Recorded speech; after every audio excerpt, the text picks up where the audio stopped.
We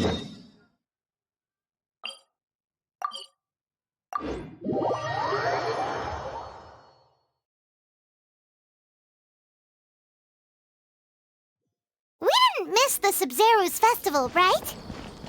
Let's hurry and find Dunyarzad. Paimon thinks she must be around the Grand Bazaar, since she showed us around there last time.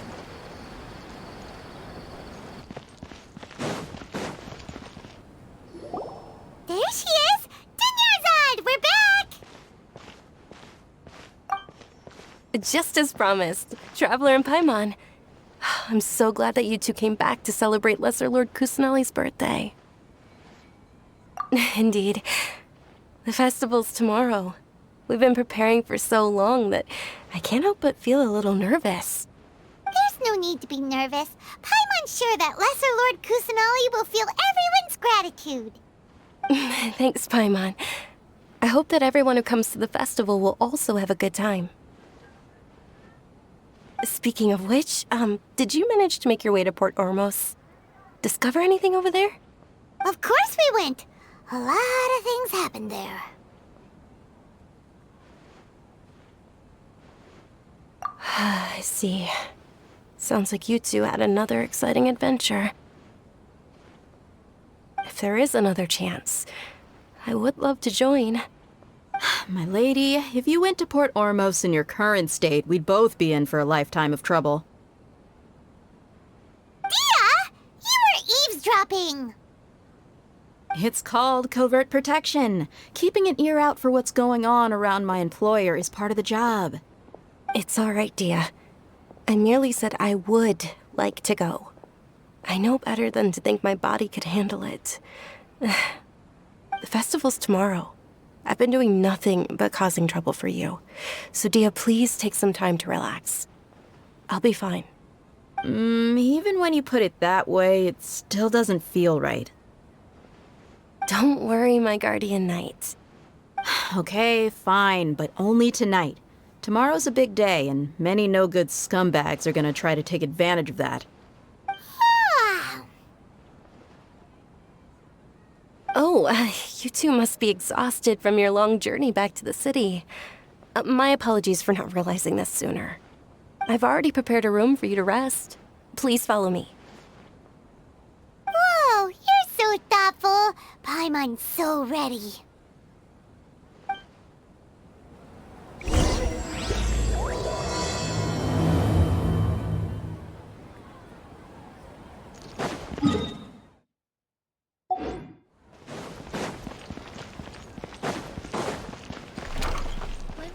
Time to act.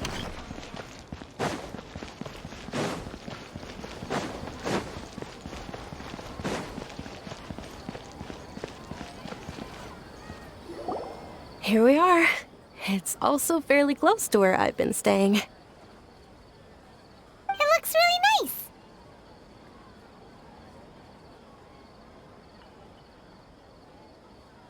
nice. Not at all. Just tell me more about your adventures when you next get the chance. That's Paimon's specialty. Paimon can tell you stories next time. Oh, if you don't mind, how about we all walk around together tomorrow? All of my friends will be working the festival, and Dia is still insisting on her covert protection. Yeah. It'll be pretty hard to relax and enjoy the festival if Dia's constantly hovering over you, right? Then let's meet at the nearby bazaar first thing tomorrow morning. Have a great night. It's a deal. Good night, Dunyarzad. I may be too excited to fall asleep tonight. See you tomorrow. Paimon's starting to really look forward to the Sub-Zero festival, too. Will there be lots of yummy food? Oh, no. Thinking about food is just gonna keep Paimon up all night. The earlier we sleep, the better. Let's go inside, Traveler.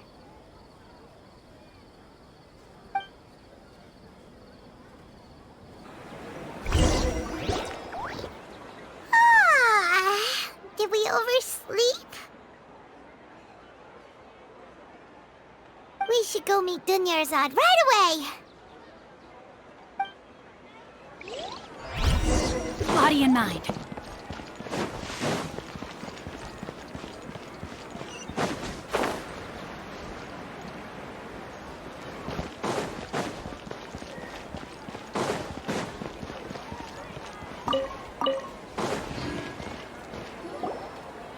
Traveler, Paimon, I've been waiting for you two. Good morning, Dunyarzad. We must have overslept a little bit. Not at all. I arrived early. Today is finally here. I must cherish every moment as if it were gold. You've worked so hard for this day. You gotta enjoy it to the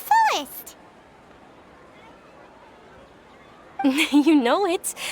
Oh, it's just that, as expected, I had some trouble falling asleep last night. I'm hoping my body won't be too much of an issue today. Well, shall we? Let's start with the stalls over there. Many vendors came out of the blue to support the event, and they insisted on covering costs themselves. Let's go give them some business. They paid for everything out of pocket? Oh, sounds like they're not in this just for the Mora. They all said that contributing to a lively festival atmosphere is more important than money. Especially since we don't often get to celebrate Lesser Lord Kusanali's birthday. Ooh. This is a stall offering foods from the Haft-Mewa feast. Oh, you could tell straight away. I thought most people nowadays wouldn't know. Mushrooms, flowers, and all kind of fruit? It's all vegetarian stuff. Oh, Paimon's a little disappointed. So, what's the Haft-Mewa feast you mentioned just now? It's another Sub-Zero's festival tradition. People used to set their tables with 7 different foods. Generally speaking, the most common selections were foods like Rukashva mushrooms, Nilopala lotuses, Sumeru roses, Sunsetias, Kapalatas, Hara fruits, and Zaytun peaches. So, the Sub-Zero festival is a vegetarian holiday? You don't have to be a vegetarian to enjoy the spread. We just use the 7 foods to symbolize the 7 virtues of the Dendro Archon. Wait, but if that's the case, if Sumeru uses vegetarian food to represent the Dendro Archon, then wouldn't the Pyro Archon's festival be full of food like roasted fowl, juicy meatballs, grilled steak? Oh, Traveler, we have to go to Natlan as soon as possible! I hope your wish comes true one day, Paimon. Thanks! Alright, how about we also check out some of these other stalls?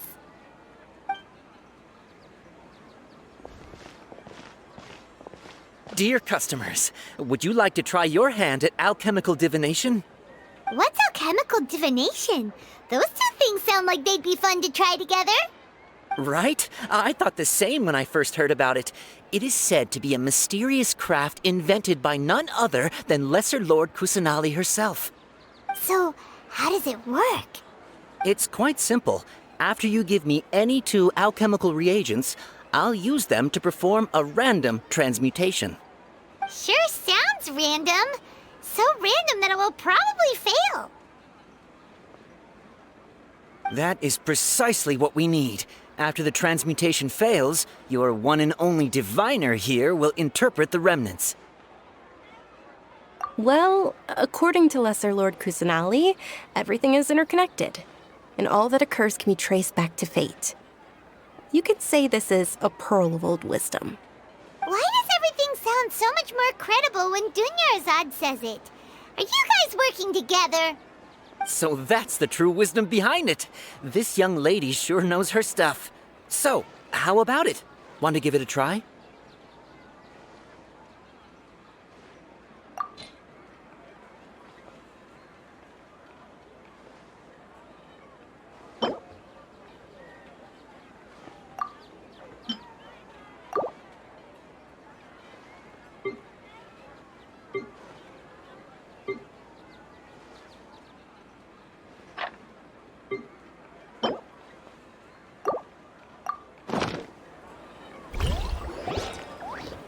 Okay, one moment.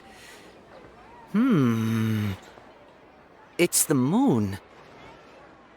Paimon wants to take a look too. Is it?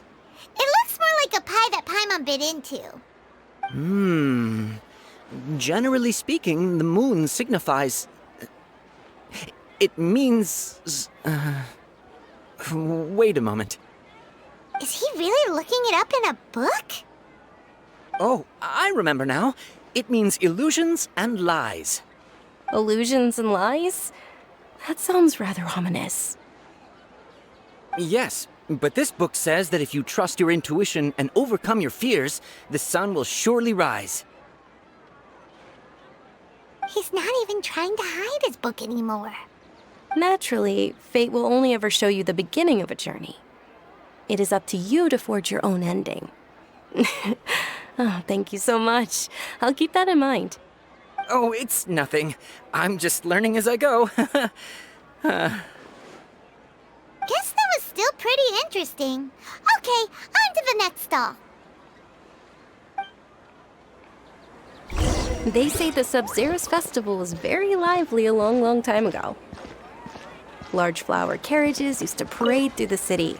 As they headed towards Port Ormos, people would throw flowers, candy, and liquor all along the way. Dunyarzad's eyes are sparkling right now. I wish I could have seen that spectacle. But if you ask me, I'm sure Nilou's dance of Sub-Zeros would be just as impressive.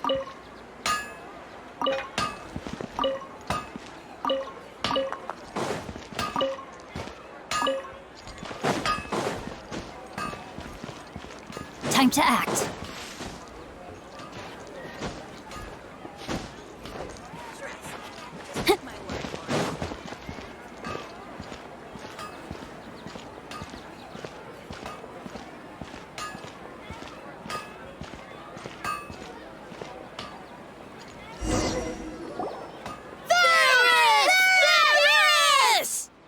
Attention!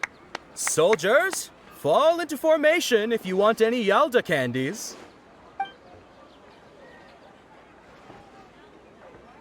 It's a weird guy with a weird hat. Hey, it's Dunyarzad! Wow! Miss Dunyarzad, the children love you even more than the Yalda candies. In the few short days it took to prepare for the Sub-Zero's festival, the children have all grown very fond of you. The Hallowed Knight of Flowers. It's an honor that you know my name. Attention! In the name of Ferris, the Knight of Flowers, I commend you on your contributions to the glorious Sub-Zero's festival. All right, little soldiers. Take your Yalda candies and don't forget your loyalty to Lesser Lord Kusanali. Dismissed! Yes, Knight Ferris! Just what is going on here? Ferris, the Knight of Flowers, is another Sub-Zero's festival icon, and one immensely popular with children. In the past, the actor portraying Ferris would also sit on a flower carriage. It's all thanks to Miss Dunyarzad's sponsorship that the children can make such wonderful memories today. As are we to you, Vihar. Oh, not at all. Oh, speaking of tradition, do you want some Yalda candies? They're a festival staple, and I happen to have some boxes readied here. Take a look and pick whichever one you want. Whichever one, don't these boxes all look the same?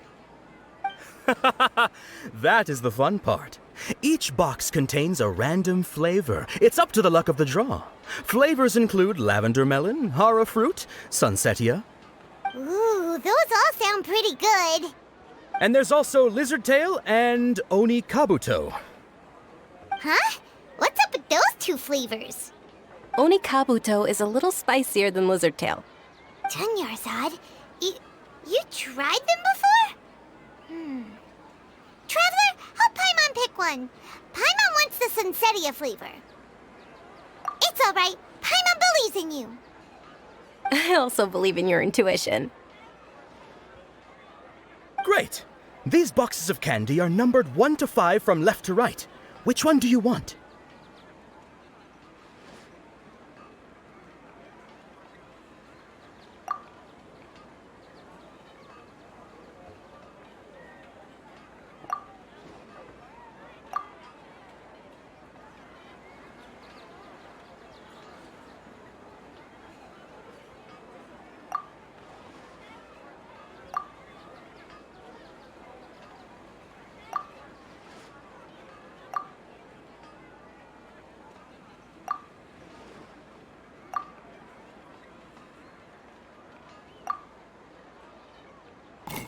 Attention!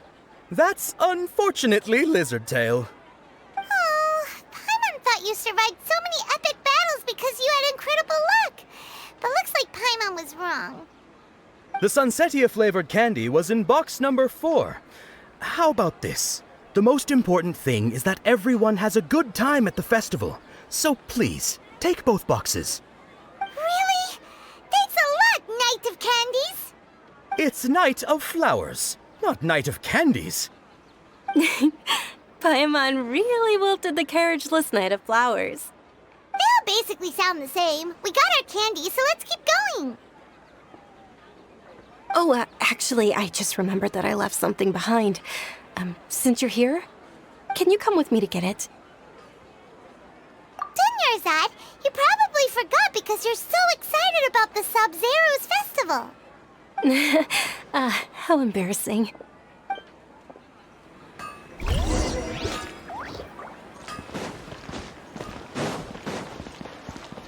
Body and mind.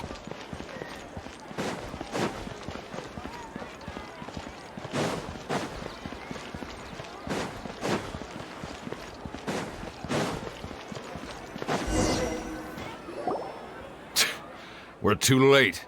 Who knew the little lady was such an early riser? I know, right? Hey, wait a minute. Pause! Isn't that her? Oh, that most certainly is. We're in luck. She's walking right into our clutches. Those Eremites don't look like they're up to any good. Who are you? I don't believe the Homayanis hired you. That's right. We haven't received any of their mora, but I wonder how much the Homayanis would shell out to get you back. They're a gang of kidnappers! Traveler, hurry and protect Dunyarzad! Hey, did you scumbags even consider that the Homayanis might have hired a merc that outclasses you? You're Dia! Dia the Flame Mane! No wonder we mercs haven't heard anything about you for so long. You sold your unruly mane to the highest bidder. Don't speak so disrespectfully. My family started working with her as gratitude for her past kindness to us. Don't worry about it, my lady. Just some friendly banter between mercs. One punch and those rabid dogs will expose themselves for what they really are. Aren't your claws all dull by now? Don't get too cocky!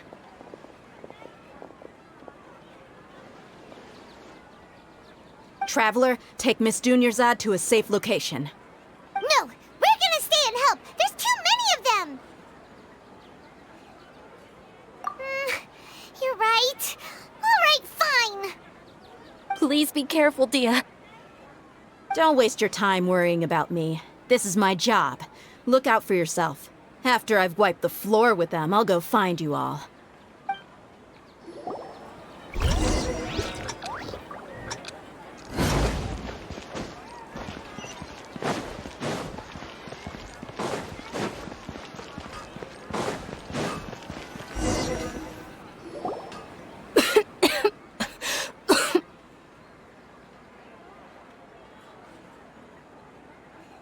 Dunyarzad, are you okay? You look a little pale. Are you in shock? I'm fine. My body always reacts like this whenever I exert myself too much. You sure you're okay? I'll be fine after some rest. I'm more worried about Dia. After all, none of this would have happened if I hadn't insisted on coming out today. Yeah, don't worry.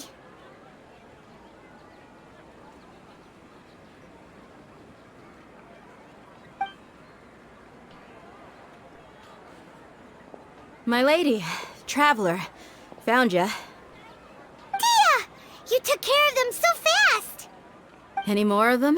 Or rather, did anyone follow you? Dia, your arm.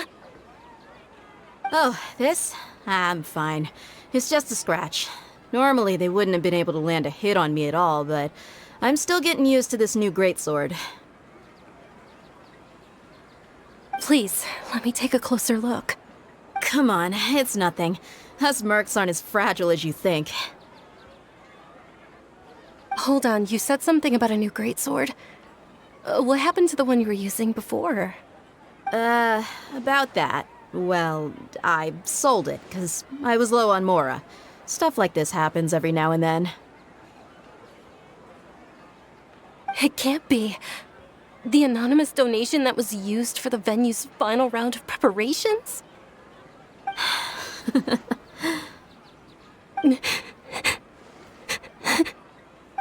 Hey, Miss Dunyarzad, I wasn't trying to make you cry. I'm not gonna lose my commission because I made my employer cry, am I? Okay, making your employer cry won't affect your commission, but selling your weapon without permission and getting hurt? I'll have to reevaluate your performance. You're so unreasonable, my lady. Thank you very much, Dia. Don't be like that. I get embarrassed really easily.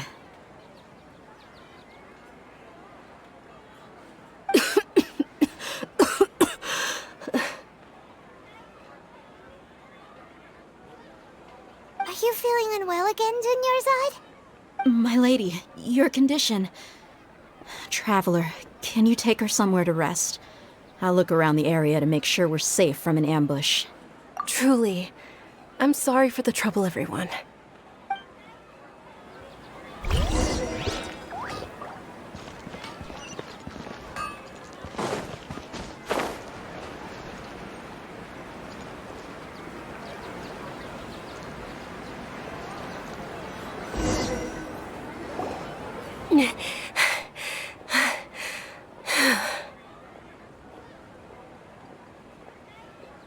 Are you feeling better, Dunyarzad?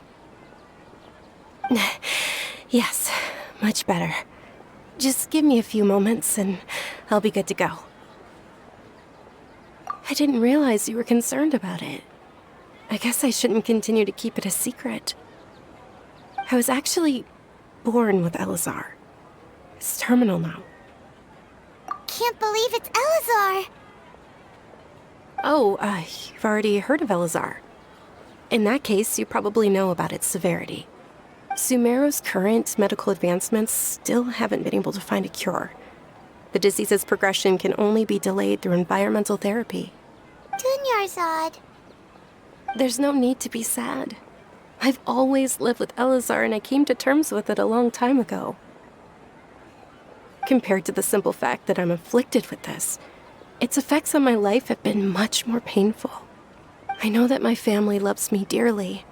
They've done all they can to provide the best environment for me so that I can live for that much longer. However, I know I will one day succumb to this. Did you know? Before I ran away from home this time, the world outside of my home didn't even know that I existed. Since I was a child, all I could do was sit on my bed and stare at everything outside of my window. I'm sure my family's worried and disappointed in me for running away, but I just didn't want to have any regrets. I wanted to meet other people. To me, there's nothing more beautiful than being able to meet and speak with others. Not to mention the incredible time spent preparing for the festival.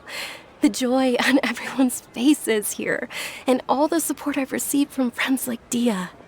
This way, when my final day does arrive, it will be less sorrowful. At the very least, many people will remember that I once existed in this world, right?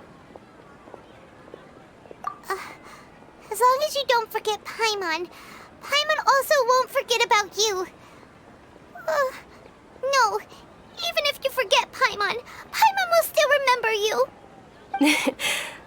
Thank you two so much. I apologize for the depressing conversation. This is out of character for me. To be honest, Lesser Lord Kusanali gave me the courage to do all of this. If it weren't for her encouragement, I wouldn't have taken that first step. Thanks. There will always be frustrations in life, but I know that the point of living is not to leave behind any regrets.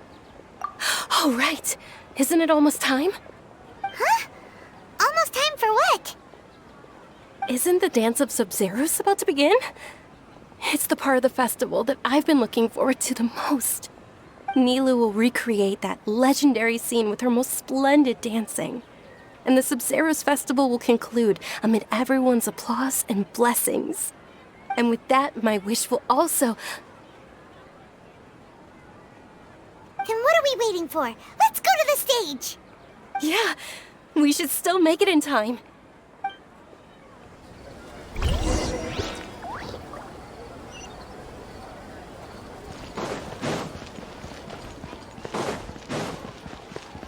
Time to act.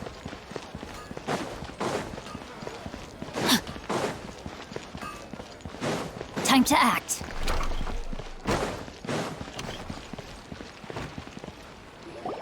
Were you not aware that the law prohibits this type of performance from taking place without prior permission? Over there! Someone's yelling at Nilou! I think I just saw the Academia's Grand Sage. Why is he here in person? But the Dance of Sub-Zeros is one of the key parts of the Sub-Zeros festival. If we can't perform it... The Sub-Zeros Festival. The law also prohibits the private hosting of large-scale religious festivals. Only the Academia can host such an event. If you continue to resist, we will have to order an investigation into every single event organizer. The Grand Sage has already granted you much leniency. I advise that you exercise tact. How did things turn out like this? The Academia was originally responsible for the Sub-Zeros festival, but they failed this responsibility for many years. I need to speak with them. This is a hard pill to swallow, but you're right. Things would only get worse. Art, dance. Aren't you ashamed of pursuing such frivolous and meaningless activities in this land of knowledge and reason? Our Archon created the utopia that is Sumeru City for all scholars who sought validity, verity, and truth, while people like you wish to defile it. No. I believe that our Archon never rejected the arts. Even the goddess of flowers dedicated a dance to her. With your lack of intellectual credentials, I do not believe you are qualified to debate with me. What you should be doing is finding workers to tear down this ridiculous eyesore.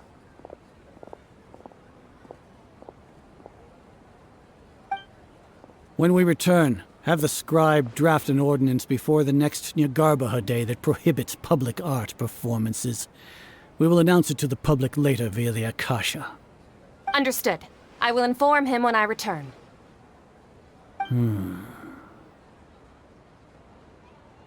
The Sub-Zeros Festival. Go celebrate the birth of that god to your heart's content. Nilou, are you okay? Oh, Dunyarzad. You all saw that just now? The Grand Sage ordered us to stop the performance. Yeah. Let's go somewhere the Academia can't find us and perform there. But how do we let everyone know? And what about the atmosphere on the stage?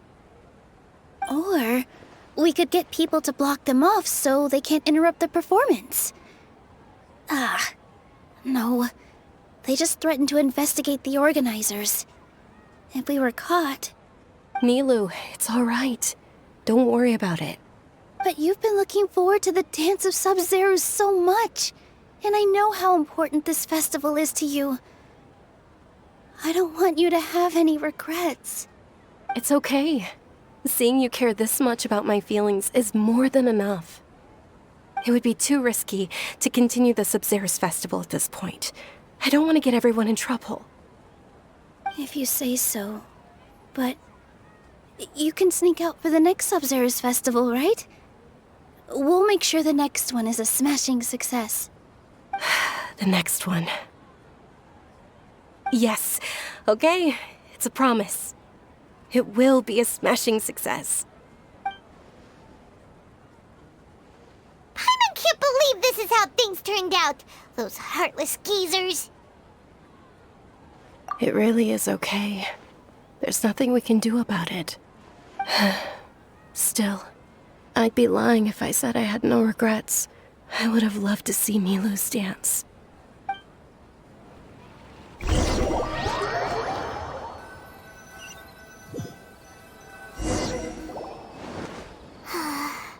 A lot happened today. It's a shame the festival ended the way it did. Milu and Dunyarzad promised to make the next Sub-Zero's festival a success, but Dunyarzad is running out of time. Yeah.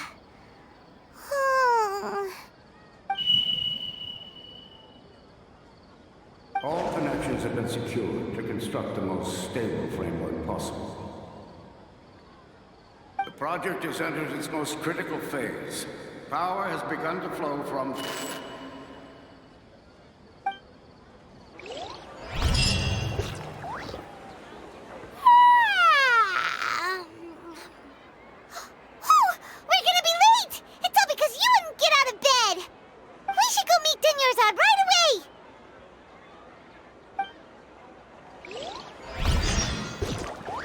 Body and mind.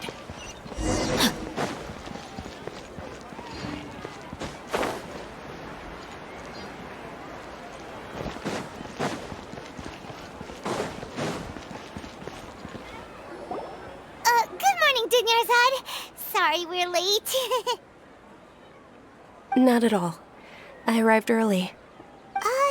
You seem kinda tired. Did you not get enough sleep? I'm doing well. There's no need to worry. Shall we go? Let's start with the stalls over there. Sure! Traveler? Why are you just standing there? Let's get going!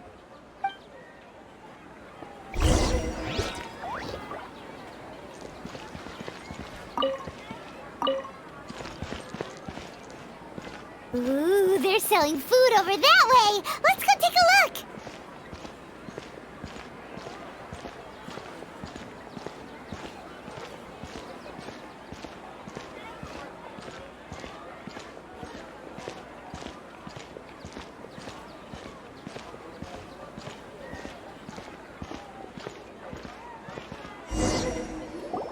This is a stall offering foods from the Haftmewa feast. You're quite well informed, miss. I thought most people nowadays wouldn't know. They're all plants! Oh, Paimon's a little disappointed. Actually, what is the Haftmewa feast you mentioned just now? It's one of the Sub-Zero's festival's traditions. People used to set their tables with 7 different foods to symbolize the 7 virtues of the Dendro Archon. Remnants appear to be in the form of the moon. Really? Paimon thought it looked like some kind of food. The moon signifies... It's escaping me for now. Wait a moment. Is he really looking it up in a book? Oh, right. It means illusions and lies. But if you trust your intuition and overcome your fears, the sun will surely rise. Understood. I'll keep that in mind. Oh, it's nothing. I'm just learning as I go. Guess that was still pretty interesting. Okay, on to the next stall. So, where to next?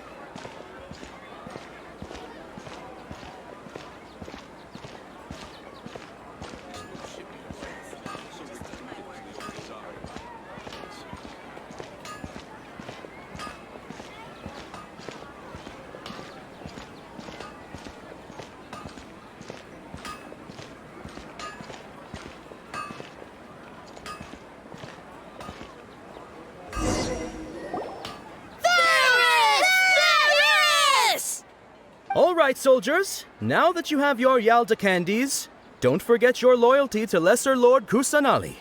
Dismissed! Yes, Knight Varus! What's going on? Is this a play?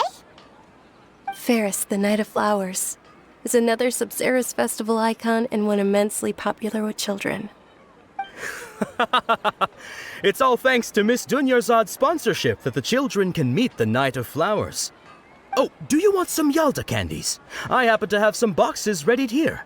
Take a look and pick whichever one you want. What's to pick? Don't these boxes all look the same? It's not that simple.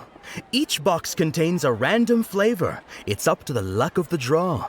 Flavors include lavender melon, hara fruit, sunsetia.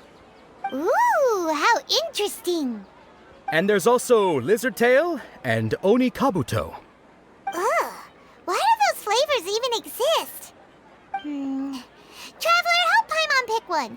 Paimon wants to eat the sunsetia flavor. Great! These boxes of candy are numbered 1 to 5 from left to right. Which one do you want?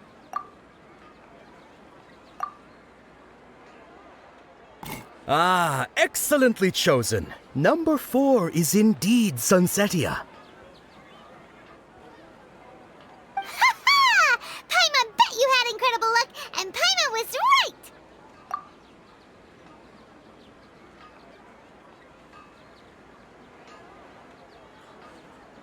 Huh? How's that possible? It's obviously random. Maybe we didn't sleep very well last night. Or maybe we slept too much.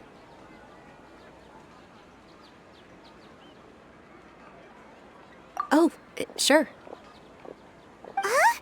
Where are you going? You're just gonna walk off like that?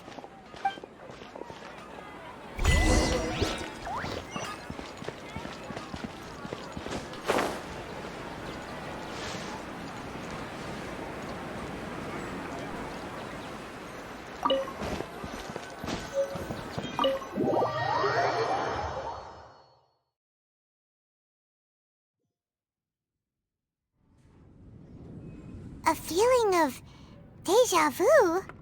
Oh, Paimon knows what that is. It's when you feel like you've already experienced whatever is going on. In that case, Paimon also felt something like that today. But that's just our brains playing tricks on us, isn't it? So why'd you run here in such a hurry?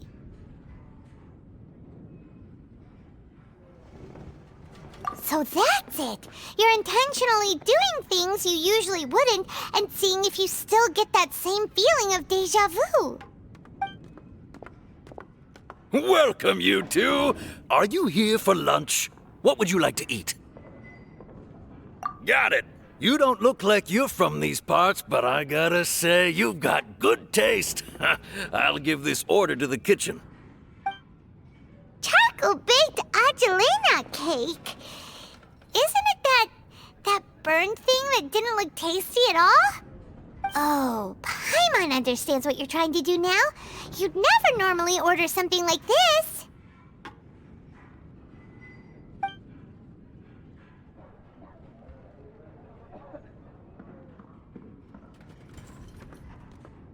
That thing? Are you really gonna eat it? Isn't this going a bit too far?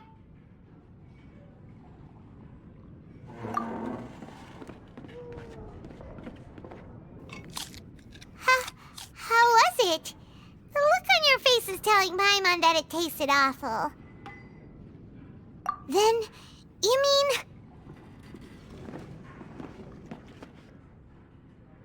That's impossible! We were just talking about how gross it looked!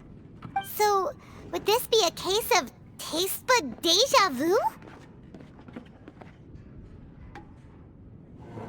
Paimon also gets the impression that we've been here many times, even though we aren't regulars.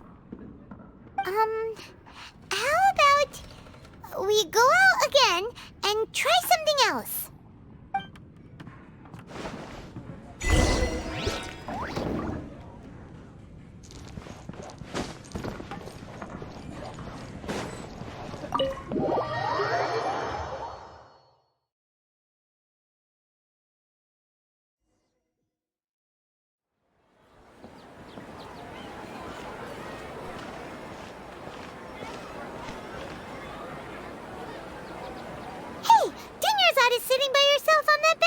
there.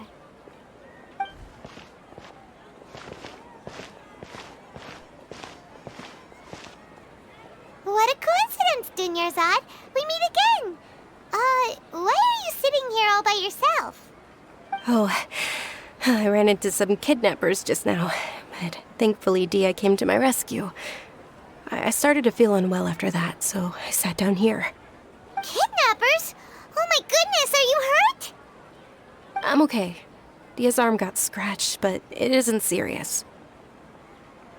Whew. That's a big relief. But, Dunyarzad, you seem a little down today. It's the Sub-Zero's festival, and you've been looking forward to it so much! Not at all. I've always been like this. Excessive physical exertion or strong emotions tend to aggravate my illness. Besides, no matter how amazing today may be, it is but a single day. After however many more days, my time will come to an end. Paimon doesn't quite follow you, and Paimon feels like something's really got you down right now. It really is fine. I don't mind.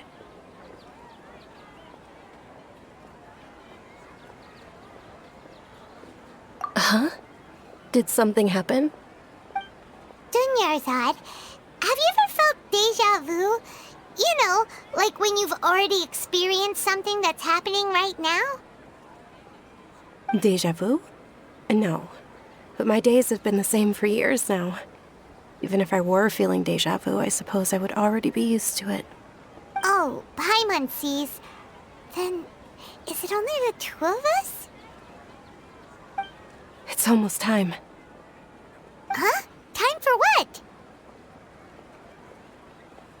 Nilou's Dance of Sub-Zeros is about to begin. Let's go.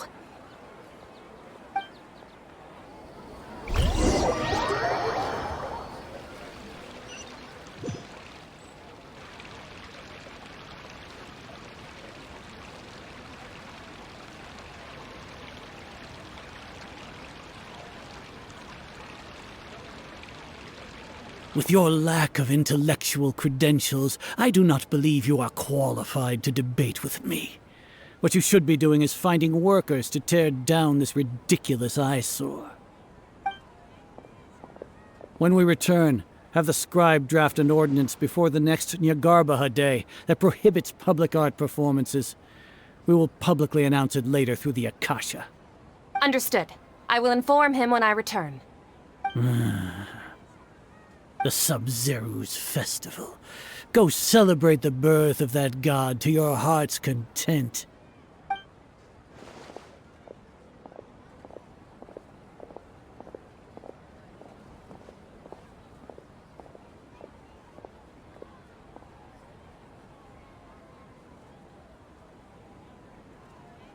Nilou, are you okay? Oh, Dunyarzad.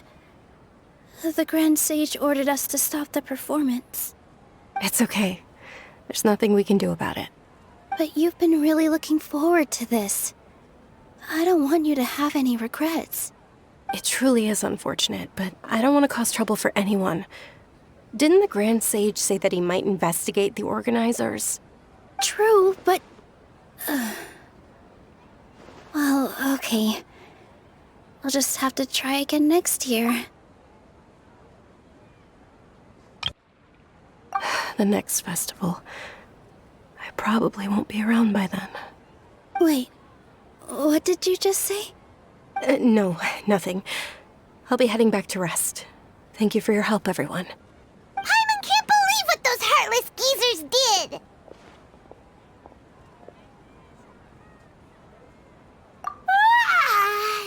Did Dunyarzad already go back?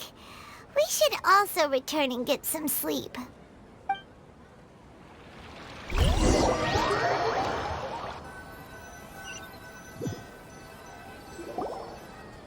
So, in the end, you still couldn't figure out what that deja vu feeling was all about?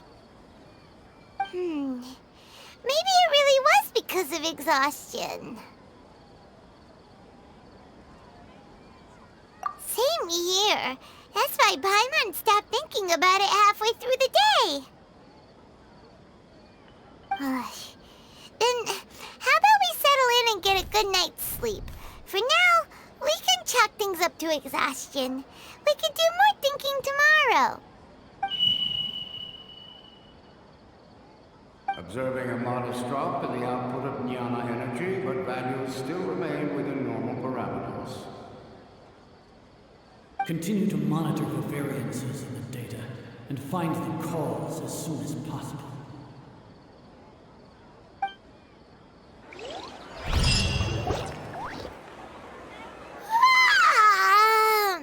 Why does Paimon feel so tired after so much sleep? Anyway, we should go meet Dunyarzad right away.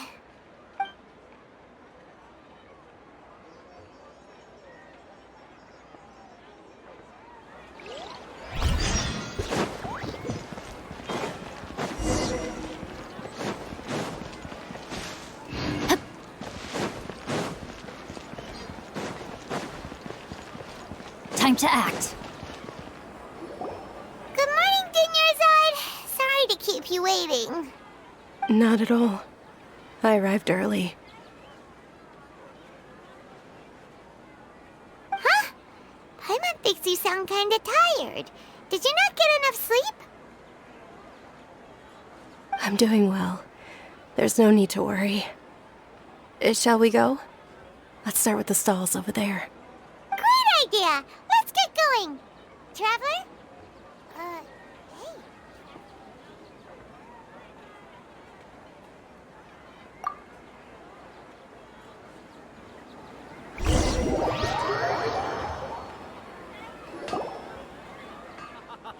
It's all thanks to Miss Dunyarzad's sponsorship that the children can enjoy the Sub-Zero's festival.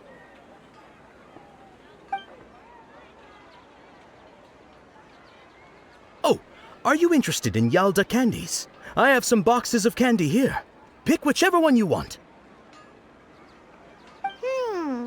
Not much of a choice. All these boxes look the same. It's not that simple. Each box contains a random flavor. It's up to the luck of the draw. Flavors include lavender melon, hara fruit, sunsetia. They all sound pretty tasty. And there's also lizard tail and oni kabuto. Huh? What were those last two? He'll help me choose. Paimon wants to eat the sunsetia flavor. No problem. These boxes of candy are numbered 1 to 5 from left to right. Which one do you want? Oh, I like your confidence. No hesitation at all. Oh, congratulations! Number 4 is indeed sunsetia.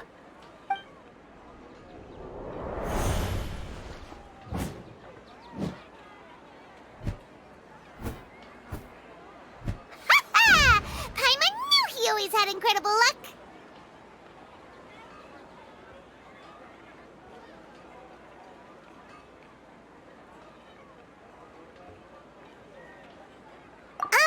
Paimon's not really interested in the other flavors.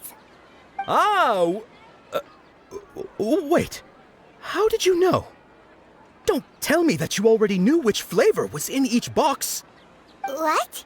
He was right about all of them? That couldn't have been luck. How is this possible? I packed all those boxes this morning and they've been sealed ever since. You couldn't have known beforehand. Mind reading? X-ray vision? Or some kind of magic trick? This is way too freaky. Tell us what's going on! Since when did you get superpowers? Traveler?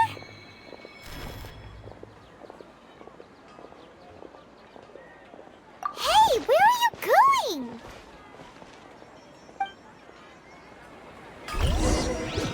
What's going on? Did you see something? Us leaving Dunyarzad without letting her know is...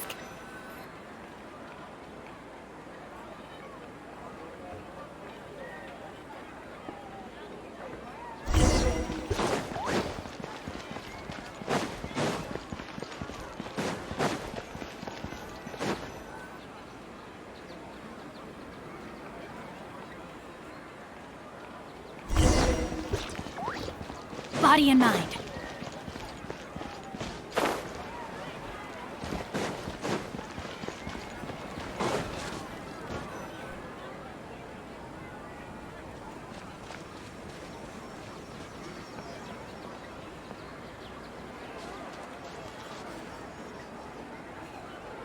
What are you looking for?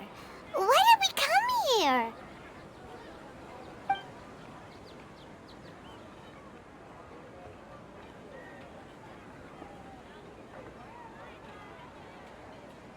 Traveler?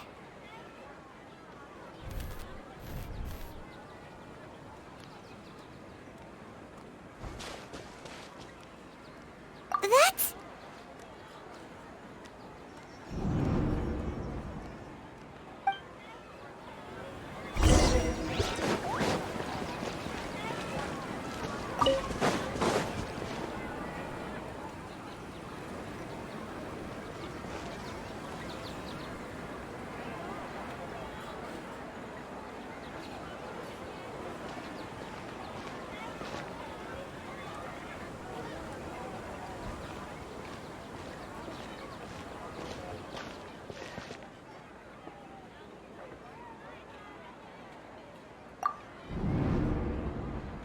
Look! That's... Isn't that Dunyarzad? What's happening here? Why are there two Dunyarzads? You already know that this isn't your first Sub-Zero's festival, don't you? I'm sure you already know how to use this. A knowledge capsule? Where did you get it? What's inside? You should use it too, Paimon. You know Paimon? Well, this seems kinda sketchy, but Paimon feels like this is what we should do.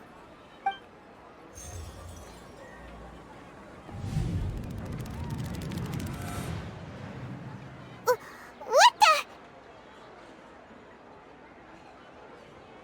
This is our 20th time at the Sub-Zero's festival?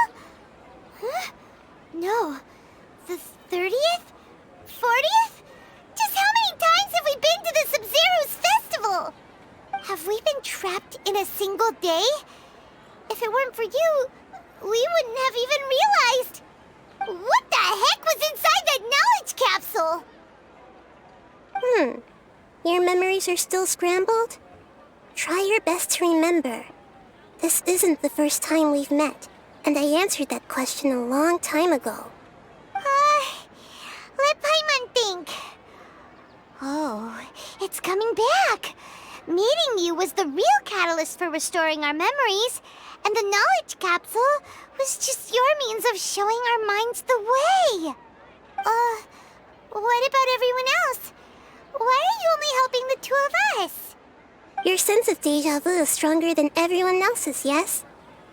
As for an explanation, you two received the blessing of Dendro, and you also have special, sensitive constitutions. It was as if a single sheet of paper was separating those memories from your consciousness. A familiar question. I think this is the 7th time you asked that. As you can see, she isn't doing well. You probably sensed it too. The Dunyarzad you were just with is different from the first Dunyarzad you met. That first Dunyarzad is in front of you right now, and she doesn't have a lot of time left.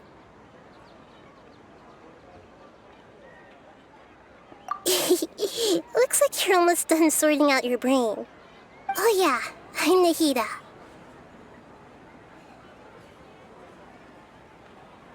Good, you passed the test. What's happening? You can awaken our memories, and you seem like you know what's going on. Oh, wait, please don't tell Paimon even you don't know. Everything in this world runs in a loop. This cycle is called a samsara. You, me, and everyone else are all stuck inside a one-day samsara. As for the truth, that's on you to find out. If you were told the truth instead of discovering it yourselves, it would literally blow your minds. I don't know how you'd be after that. I can only give you surface-level help, like bits of information and subtle hints. For the rest of the time, I'll be doing all I can to slow down Dunyarzad's illness. She looks like she isn't doing well at all. Her illness gets worse after each Sub-Zero's festival. If we can break out of the samsara, I might be able to save her. But as things are right now, she's just a small bird in the sky that's about to lose its last feathers. All I can do is raise a gale to delay her fall. You sure love to use weird analogies. Analogies are wonderful tools. They let you use existing knowledge to understand unfamiliar things. Okay, so, with what you know so far, what do you think the truth is?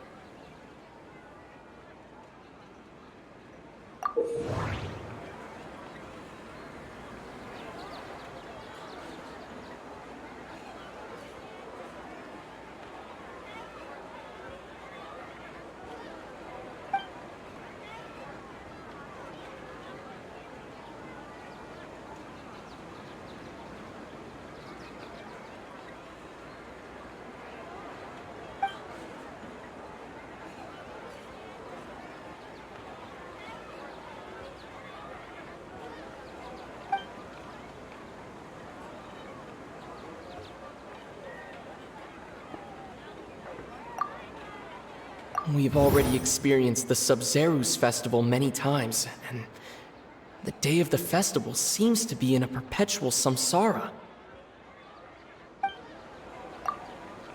The Grand Sage said, "Go celebrate the birth of that god to your heart's content." Did he mean something more?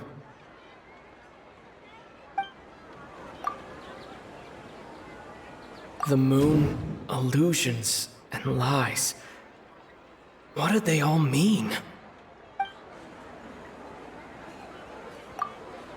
What's happening right now seems to have happened before.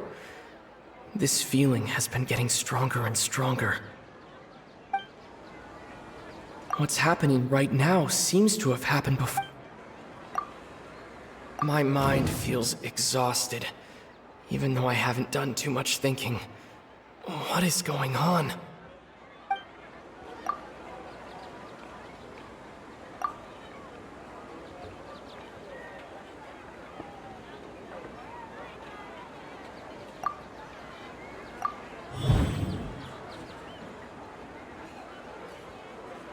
That should be it. The flow of time is endlessly cycling within one single day.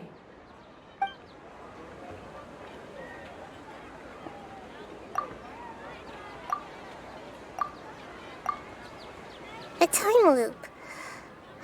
You've given similarly wrong answers in the past. A pity. Still the wrong answer? Paimon thought that made a lot of sense. It feels like time's just repeating itself. A simple time loop can't explain some of the phenomena. You two are still missing a lot of information. Unfortunately, I can't give you any more hints.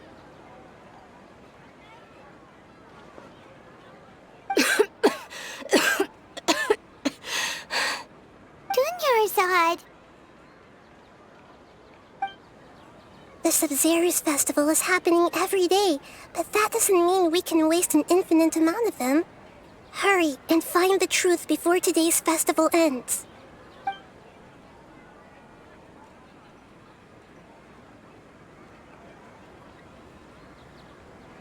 Let's think about our current situation. To save Dunyarzad, we have to escape the samsara of the Sub-Zeru's festival. And to do that, we need to figure out what's happening. The truth. Nahida rejected the idea of a time loop, so we must have missed something, right? Paimon's memories say that we've already done this many times, but let's go talk to people again. It's more productive than sitting here and scratching our heads. don't we start with those stall owners?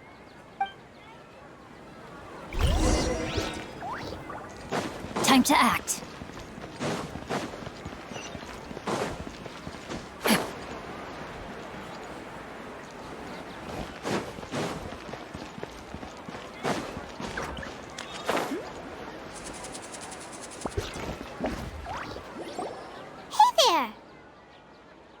Hey, it's you guys again. Where's your cultured friend? She's feeling a little unwell. I see. Did you come back to buy something? I guarantee the freshness of my products.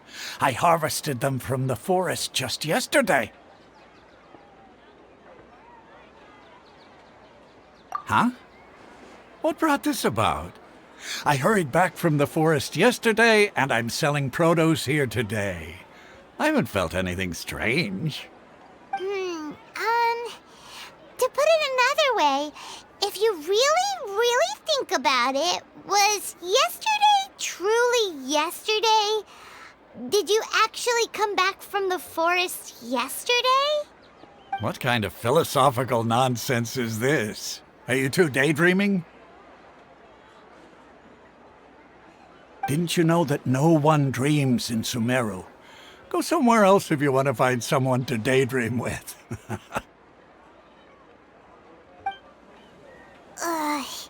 He actually has a point. Is this a dream? Is everyone dreaming?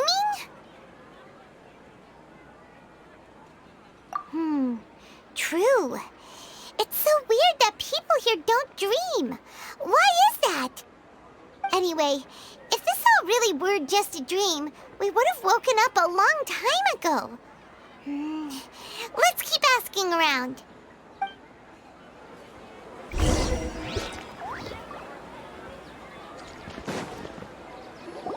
Oh, it's you two. Was my divination so accurate that you felt compelled to compliment me in person? Ooh, I knew it! I told you, the god's divination is highly accurate. You just hadn't fully understood its significance yet. You're really excited about this, huh? That's exactly why we came back. Help us better understand it. Help you better understand it? Well, that isn't exactly what I excel at. So, you're admitting that you don't have a clue? Anyway, what kind of situation did you get into?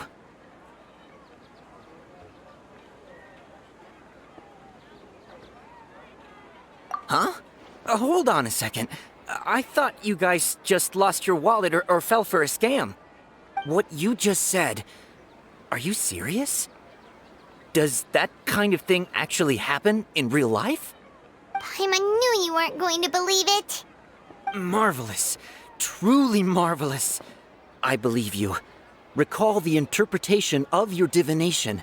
The moon, illusions, and lies. It really felt like an omen. When you say it like that, the divination does sound like it's related to what's going on. Can you read any more into it? I believe that the Archon's revelations are never more than vague hints. Anything more specific is beyond the reach of mere mortals. The book only says, if you trust your instincts and overcome your fears, the sun will surely rise. So that's how it is. Looks like fortune-telling is just fortune-telling. It's no good for practical problems. We haven't made any progress. Who else can we talk to?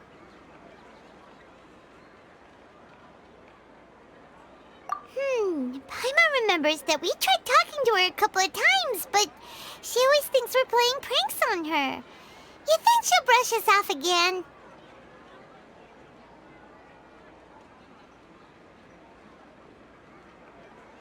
Yeah, if we tap into Dia's strong sense of responsibility as a mercenary, then she'll definitely take us seriously.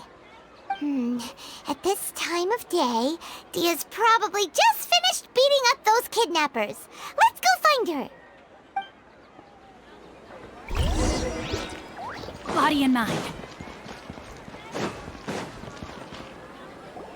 I'm fine, my lady. It's just a scratch. Perfect timing. Both of you are here. Paimon, Traveler, you came at just the right time. Listen, there was a dangerous Huh? You saw? Then why didn't you jump in earlier? If someone was protecting Miss Dunyarzad, I could've went all out. Anyway, can you do something for me? You want the Traveler to take Dunyarzad somewhere to rest up while you check to see if there's still any kidnappers around. Did Paimon get that right? How did you know what I was going to say? We need to say something convincing.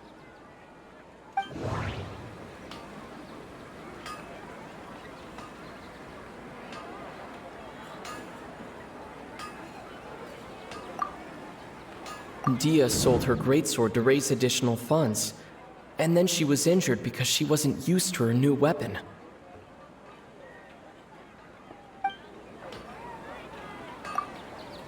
Tell her, Traveler!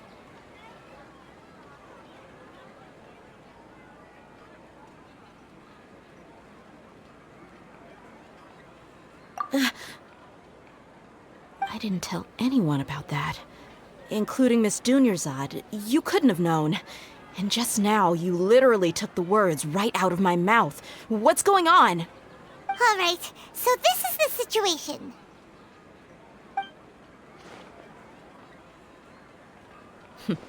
It's kinda hard to believe what you just told me.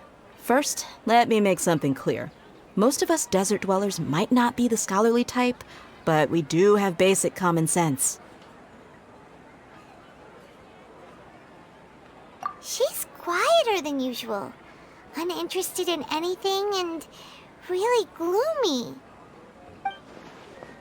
Yeah, she isn't the same as before, but her parents said that this is how she was like at first.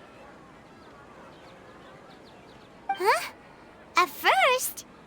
I don't quite understand what you're all talking about. I'll go rest on the bench over there. My lady, are you angry?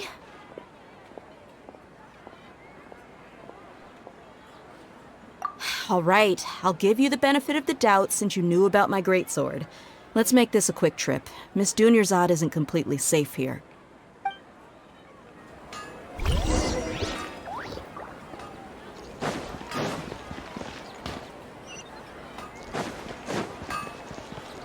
Body and mind.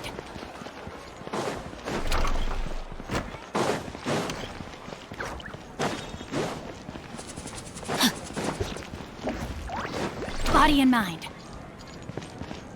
Time to act.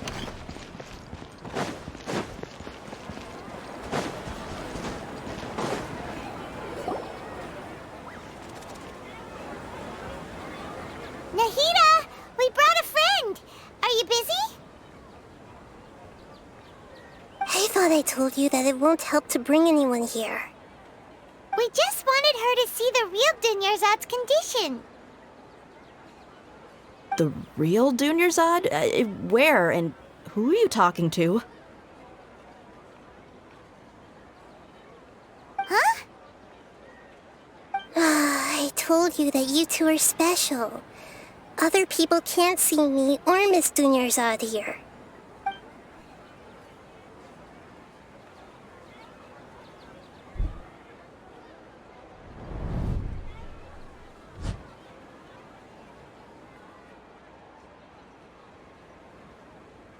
Hold on. Over there. Is that? Wow. How perceptive. Does she have invisible antennae? Miss Dunyarzad, she's lying down here, isn't she? How's she doing? Her condition's really bad, and she's basically in a coma. How did you know she was here? I can sense her aura. There are also lingering feelings of something like regret or disappointment. What happened? Do you believe us now? The Sub-Zero's festival has been repeating itself. So, you think the sages are behind this? Yeah, they've always been against us. Wouldn't surprise me if they're using the Akasha to intentionally repeat the Sub-Zero's festival as a sick joke. You have a point. Aside from the Dendro Archon, the Academia's sages are the only ones in Sumeru who could pull off something like this. Maybe there's more to the Akasha than we know. Right! Didn't you awaken our memories using something that looked like a knowledge capsule? That means you must know something about the Akasha! The Akasha relies on the power of a gnosis to operate, as it is the manifestation of the God of Wisdom's power. It compiles the wisdom of the entire populace, and it grants knowledge to the people. A gnosis could do that? No wonder the Akasha is so magical. It's being powered by the gnosis of Sumeru's Archon. So, this Nahida you mentioned, what did she say? She said, and Paimon quotes, "The Akasha relies on the power of a gnosis to operate, as it is the manifestation of the God of Wisdom's power. It compiles the wisdom of the entire populace and it grants knowledge to the people." Compiles the wisdom of the entire populace and grants knowledge to the people. Wait. I get the grants knowledge part. That's what people have always used the Akasha for. But compiling the entire populace's wisdom? How does that work? Did she mean that the sages enter new knowledge into the Akasha? Oh, yeah. That sounds about right. What do you think?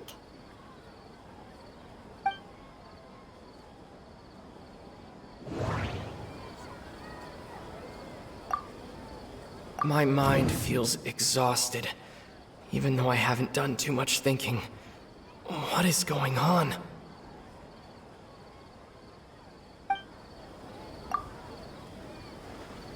You mean the Akasha is causing our mental fatigue? Huh. Now that I think about it, my head's been feeling unusually heavy. When the desert dwellers set off on their quest for knowledge, a sage once said, "Knowledge always comes at a price." Compiling the entire country's knowledge. You think the Akasha pulled a 180 and is extracting information from us? Who knows? The Akasha can put knowledge into our heads, so who's to say that it can't also poke around in there? We don't know any specifics. What's the point of doing something like that? Just think about it. If you could combine the knowledge of every single person in Sumeru, then you can basically turn Sumeru City into a single massive brain. This hive mind could make breakthroughs in problems that even the smartest geniuses can't crack. An excellent deduction. And the analogy comparing Sumeru City to a massive brain? I love it. In that case, we should take off our Akasha terminals right away. Maybe that'll solve this problem. Yeah, I was only wearing this for show in the first place. Didn't expect the sages to cook up such a conspiracy. Mark my words, when this is over, I'm getting evidence and exposing this whole thing to the public. How does everyone feel? Huh? What is it?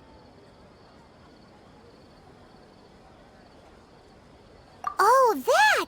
Paimon knows what you're talking about. It's a single soft beep that sounds like it's coming from the Akasha terminal. The sound of a beep.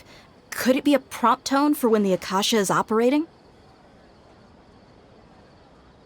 That's probably an important clue. We weren't using our terminals, but we heard a beep anyway.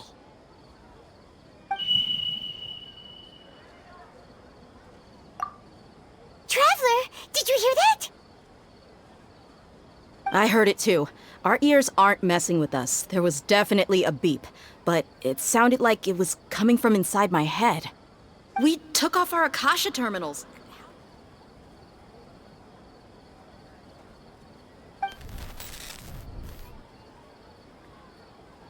Phase runtime has exceeded its expected length. At this rate, there may be casualties. But we cannot lose all of our progress.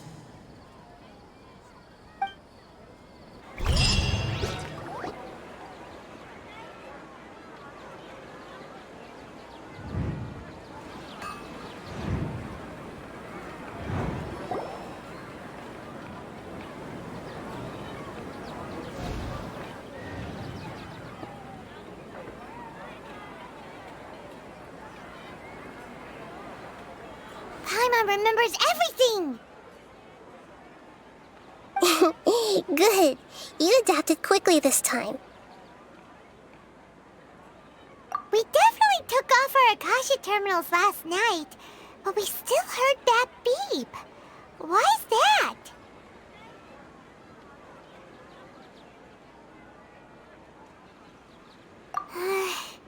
But now we can at least confirm one thing. The Akasha definitely has something to do with whatever's trapping us in this cycle. Oh, Paimon doesn't get it. Why would the Akasha go this far if all it wants is everybody's wisdom? It's extremely difficult for lab rats in an experiment to understand why they're being treated the way they are. If we're lab rats, then what are you? Nahida, you've never told us anything about yourself. I guess I'm the moon. The moon? Wasn't that the result of our divination? Anyway, knowing who I am won't help you get closer to the truth, so you should focus on other things. Don't get distracted and miss any clues. Okay then. Dia helped us a lot yesterday, so let's go find her. If Paimon's reading the time correctly, those kidnappers should be showing up soon.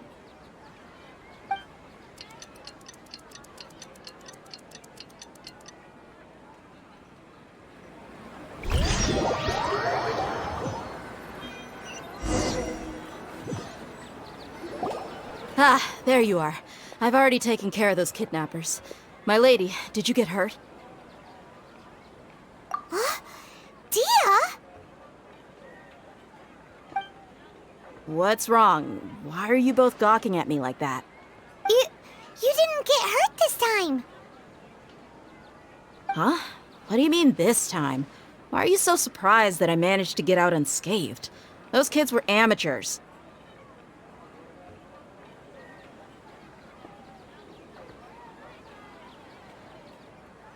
Shh! How did you know about my greatsword? I haven't told anyone about it. Please, don't tell Miss Dunyarzad. So Dia's lost her memories after all. Anything strange? You already know that I got a new greatsword. If I had to say something, it's weird how such a new weapon could feel so familiar. It's as if I've already used it to fight a countless number of battles. You're saying that although you don't remember using it, your body feels like it does? That's right. Both mercenaries and warriors heavily rely on muscle memory. Only knowing the theory of battle won't get you anywhere. Traveler, what do you think?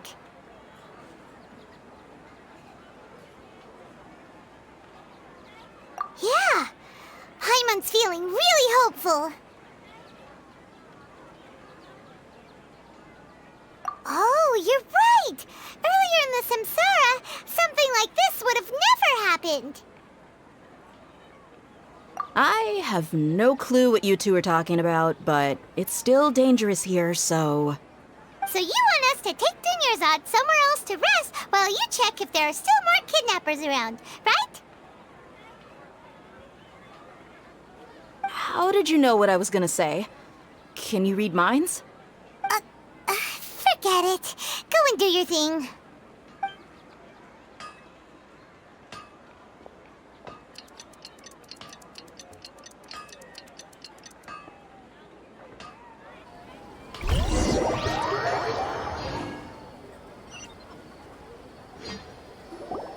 Whew.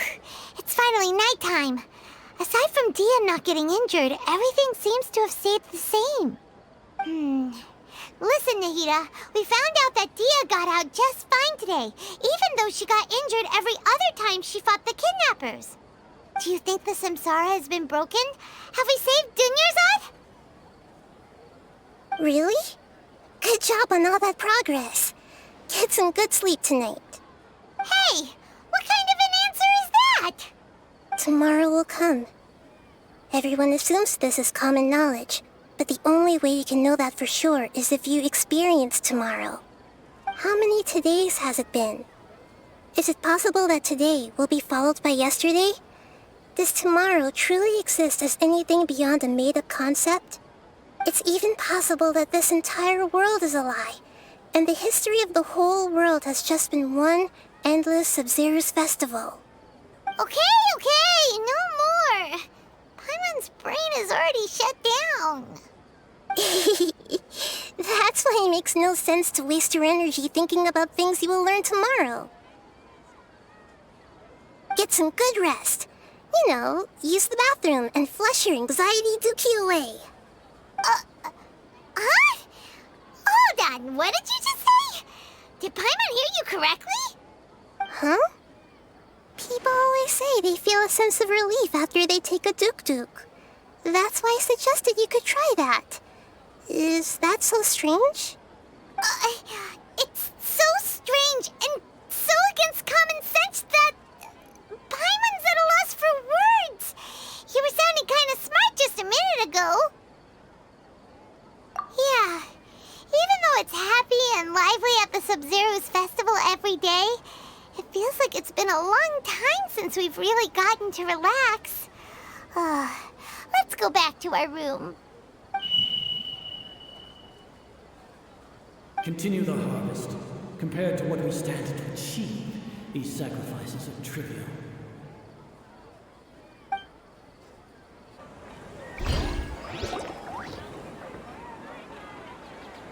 We're still in the same day! Nahida, you already knew last night that we didn't break out of the Samsara? Why did you tell us? Would there have been a point? You would have spent the night with new worries, with tomorrow still out of reach. In that case, you might as well rest within that brief moment of hope. An opportunity like that doesn't come by often, and I thought it might help you clear your minds. Paimon thought the Duke did that! Whatever. Guess you were looking out for us after all. Of course. In the time we've been together, you two have been everything to me. Paimon's flattered and everything, but maybe you're taking things a little fast. What I mean is, even though I had asked you to solve this puzzle, you two are still the only ones who can see me and sense my presence. In other words, if you weren't here, I may as well not exist. That's why you two have been everything to me. Get it? Nahida's talking about confusing stuff again. Anyway, that's enough chit-chat. So, Traveler, did the new clues yesterday help you gain a new understanding of the situation? Huh? Why are you scrapping your previous theory?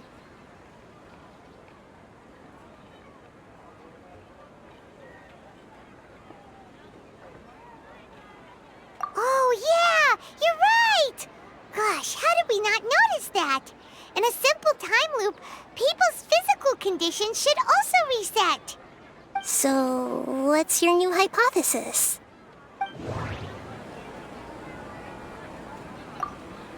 Mercenaries rely heavily on muscle memory, and Dia was able to use her experiences to avoid injury in later samsara cycles.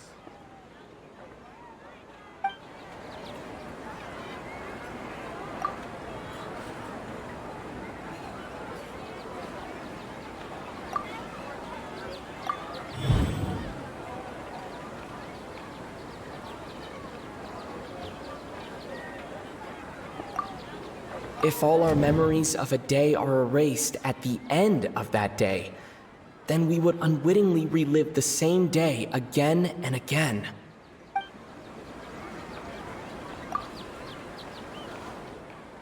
Oh!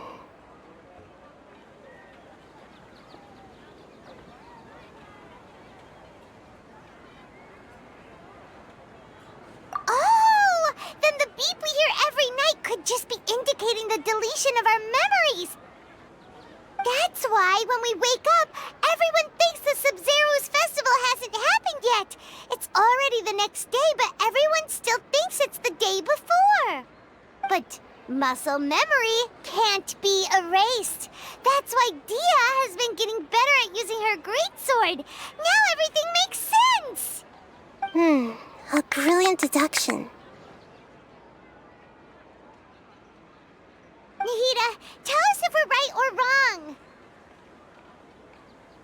it simply, it's as if you've mistaken a pyrocrystal fly for a firefly in the night. You lost sight of its true nature because you focused too much on your perception that it glows. That isn't simple at all! Why don't you go talk to Miss Dia again? You might learn something new. Right! She did help us find our latest clue after all. Let's go!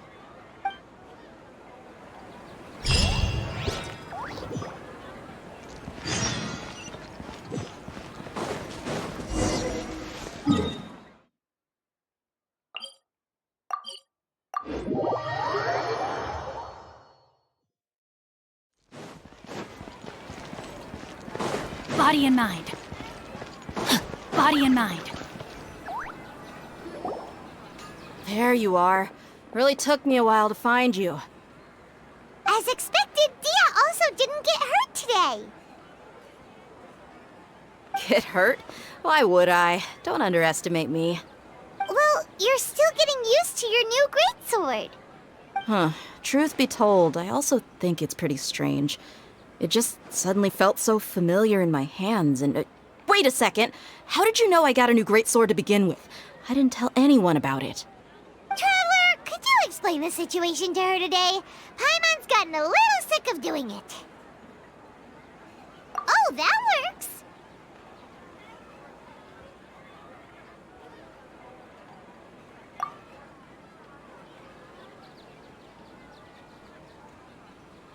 What happened to you guys while I was gone?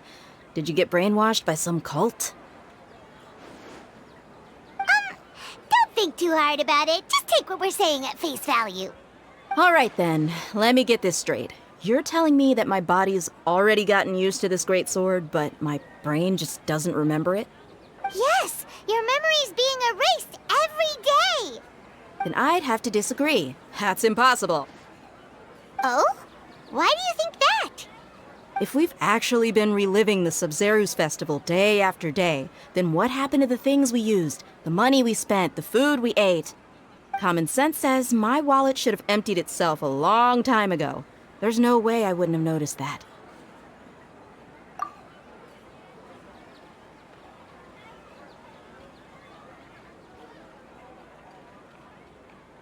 Right! They could use the Akasha to record what everyone did that day, and then use the city's resources to replenish everything! It's not very likely, but it's also not impossible. No, it is impossible. I've got proof. You have proof? Where? You two are surprisingly serious about this nonsensical discussion. Fine, I'll play along for a little longer. Come with me, Miss Dunyarzad. Please come along as well. I still can't guarantee that this area is safe.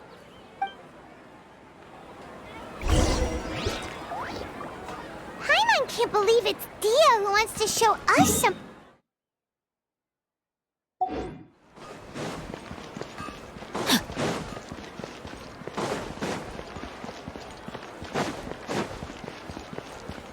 Time to act.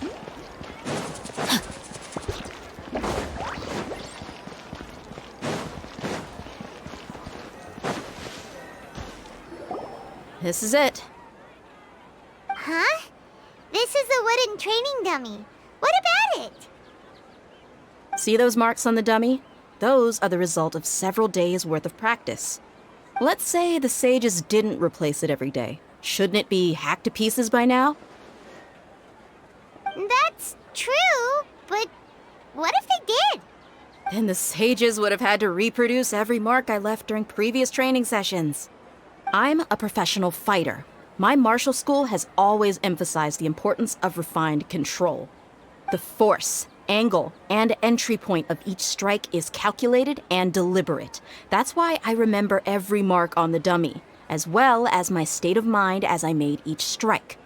It's just as they say, each swordsman has their own unique style, and even the same swordsman can't make the same cut twice. It would be impossible to copy these marks.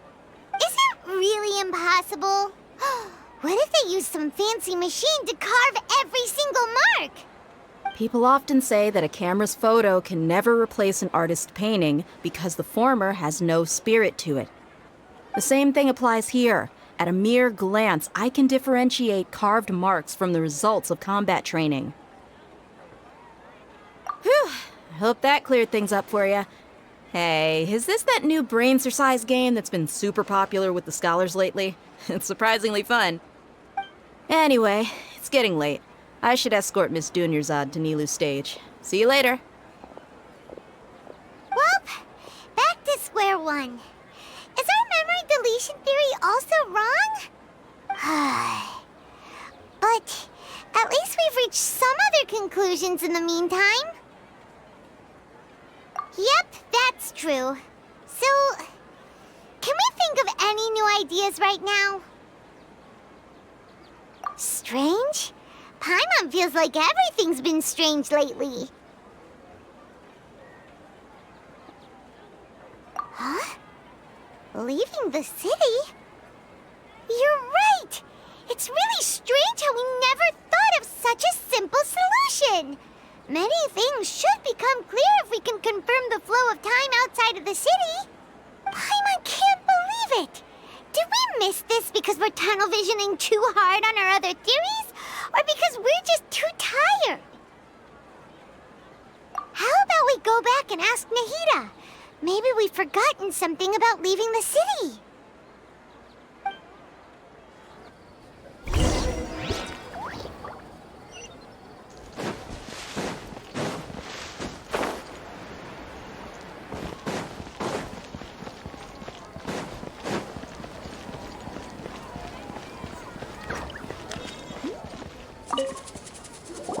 Nahida, we're back! You're back early today. Did you find something new? Sort of. We're mostly sure now that we're not in a time loop. And we also aren't in the real world. But at the same time, we have a new question. Leaving the city. As far as I remember, you've mentioned your plans to do that twice before. We did? But we don't remember anything. What happened after we talked about those plans? What did we say when we got back? Let me think. I don't think you ever actually told me what the outcome was. Oh, it's probably more accurate to say that both times you never came back the whole night. But you two sometimes stay out the entire night anyway, so at the time, I didn't think too much about it. It is true that sometimes we lose track of time during our investigations. Before we know it, it'll already be the next day.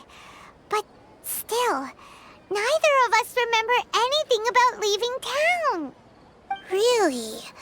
That's kinda strange. In theory, I should have already awakened all your memories. Yep, something here's definitely fishy. Let's get to the bottom of this tomorrow.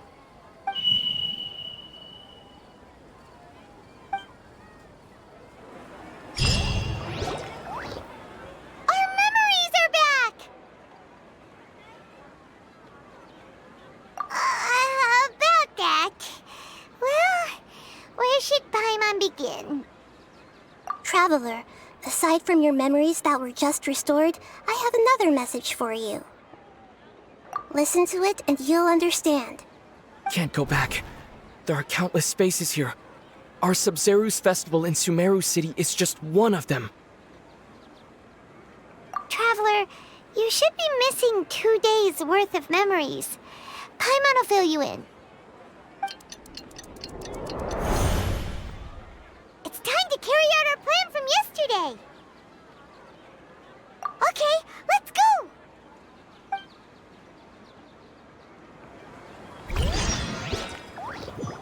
Time to act.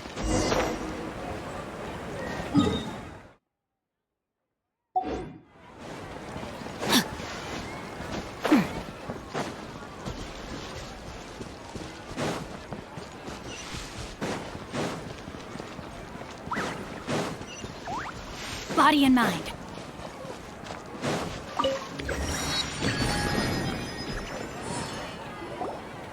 Why can't we leave the city? What is the Academia up to now? Don't ask me. It's not like I can tell you anything. This is a direct order from the Grand Sage. Just wait until tomorrow. I have a real emergency. My goods have already arrived at Port Ormos. If I don't hurry, they'll be stolen. That's your problem. Make sure you make a request in advance next time. But it's not like you can just predict business matters in advance. It looks like the Academia already announced a lockdown for Sumeru City today. How completely unsurprising. Let's go and question them. Hello, sir. Why can't we leave the city today? Here we go again. Don't ask me, I don't know either.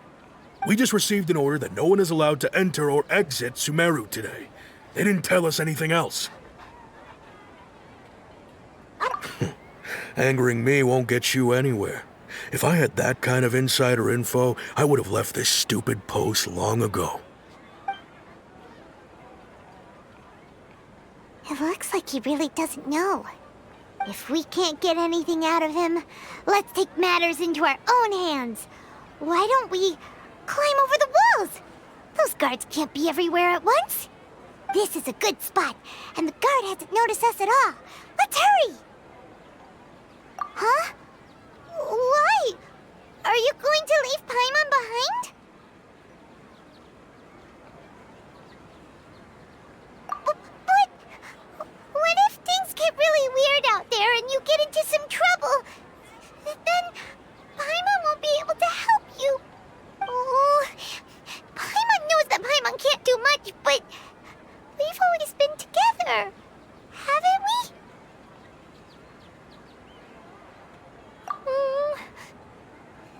Okay. Paimon will wait for you. Promise Paimon that you'll come back as soon as possible. Just a quick look. And please, be careful.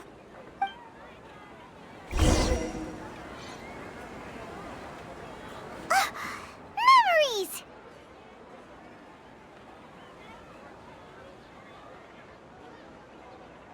Traveler!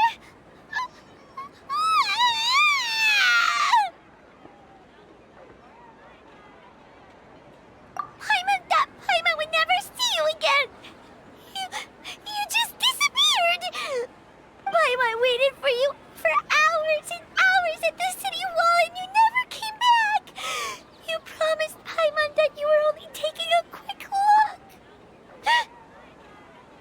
Paimon, calm down. He's here now.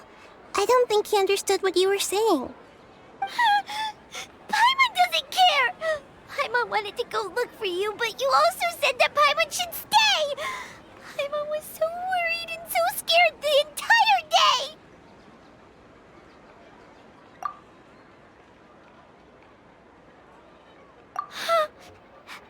Okay. Paimon will forgive you. The most important thing is that you didn't actually disappear. Oh, Paimon was so scared that you had gone into another world.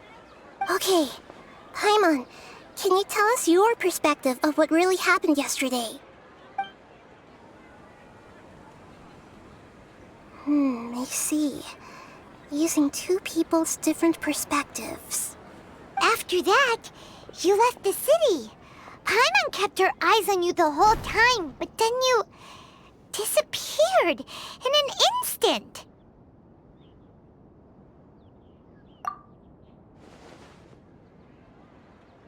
No way! Paimon was watching you with the fullest attention. What's your perspective, Traveler? You sure you don't have any memory of this? I guess that explains everything.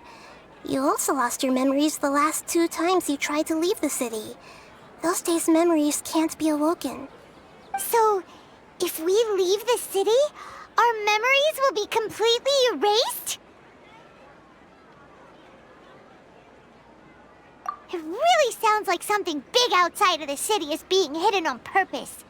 But this way, we'll also never discover what's outside.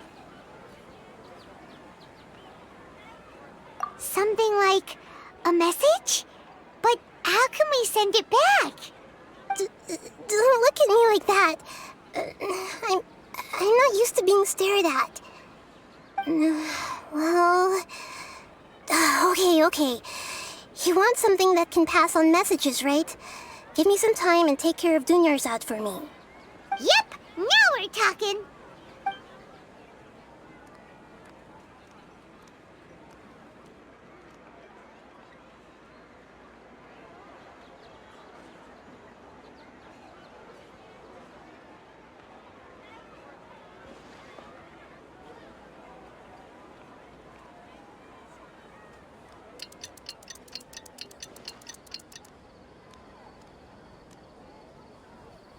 I'm done. Here you go. What? Isn't this just an Akasha terminal? You made some little changes. Akasha terminals are already capable of sending messages. I just tweaked it so that it could connect to any node. To make something like this? Nahida, you really know the Akasha like the back of your hand.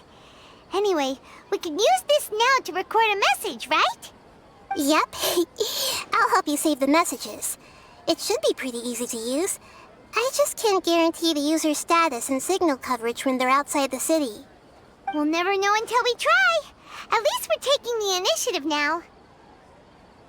Let's go then. Let's expose those sages.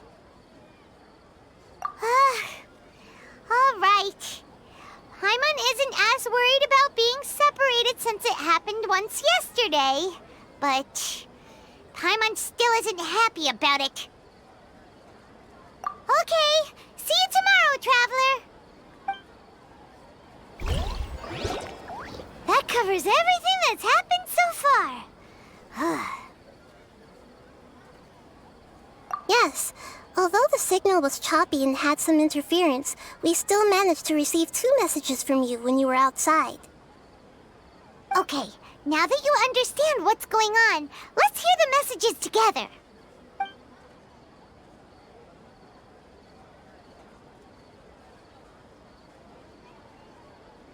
Can't go back. There are countless spaces here. Our Sub-Zeru's festival in Sumeru City is just one of them. I've entered another space.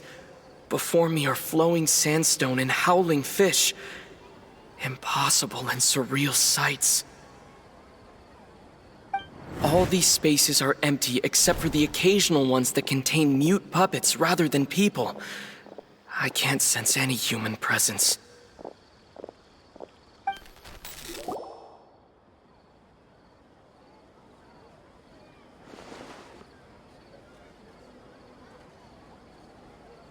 That's one heck of an info dump. It sounds like you left the Sumeru city space when you set foot outside of the walls. But everything looked completely normal when Paimon was looking out from the inside. That's unbelievable. And if we take your word for it, the other spaces all had very weird contents. There's another part here. We only received it last night. These spaces have been disappearing one after the other, absorbed by something like a sun in the sky. And now, even the final space has also disappeared.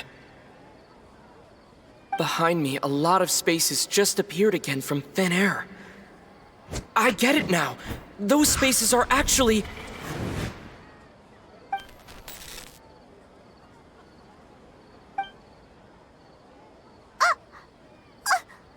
Why did the message end right there? What did the Traveler want to say? What are those spaces? Probably because yesterday just happened to end at that moment. Oh, right. Paimon did hear a beep from the Akasha. Did it come from here or from the message? The message. It should have come from the Traveler's Akasha terminal. After the beep, Traveler said even the final space has also disappeared. Traveler, what do you think that final space could have been?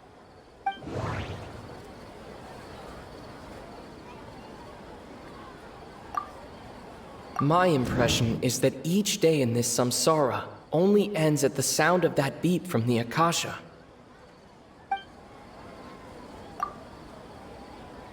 Oh, so that's what it is! After the sound of the beep, the final space, the Sub-Zeru's festival, also disappears, and we're taken to the next day. Later on, Traveler also mentioned a bunch of new spaces materializing behind them. Do lots of new spaces appear every day? Paimon's head is spinning. Just what are these spaces anyhow? Well, consider this. For all the horrors of the Archon War, at its heart, it was just a game where a bunch of gods fought over 7 seats. So no matter how strange or spooky things may look on the surface, maybe all they point to in the end is a small and simple secret. Wow, the Archon War, huh? That's an analogy and a half.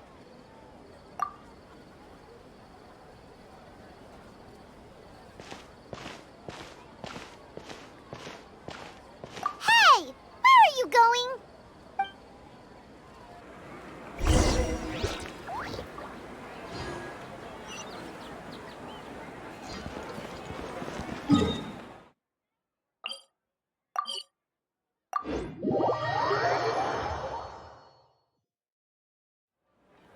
Do you want some alone time to think?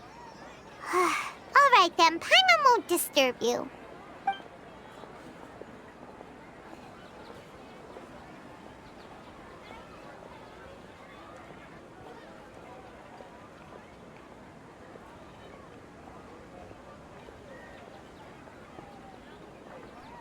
The dance of Sub-Zeros is about to begin. I'm going to go watch it. Okay.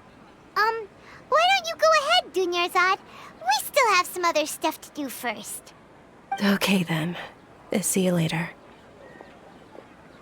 Have you figured it out yet, Traveler? Time is ticking away. Awesome! What is it? Paimon wants to know. Oh, wait, no. Let's meet up with Nahida first. You can tell us both together. This time, we're gonna get to the truth.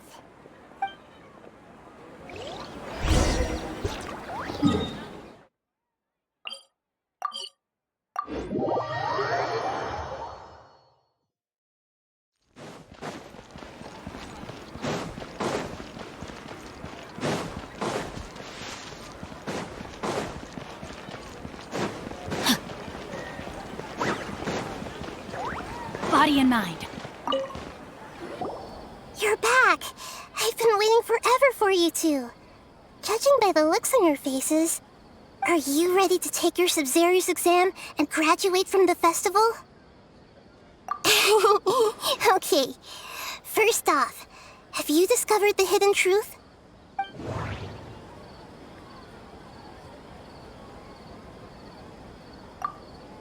All the bizarre spaces I saw outside the city had one thing in common: a lack of human presence.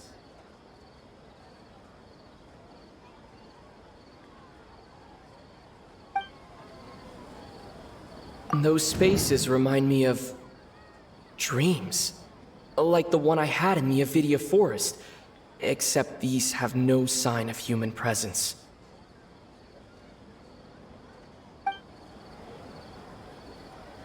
That doesn't sound right. I need to carefully think things through. Those spaces remind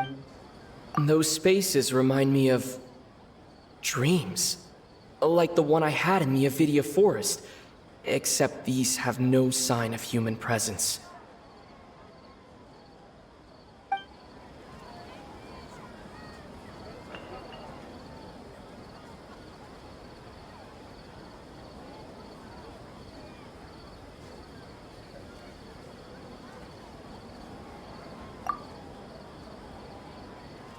That doesn't sound right. I need to carefully think things through. People in Sumeru don't dream. What a strange phenomenon.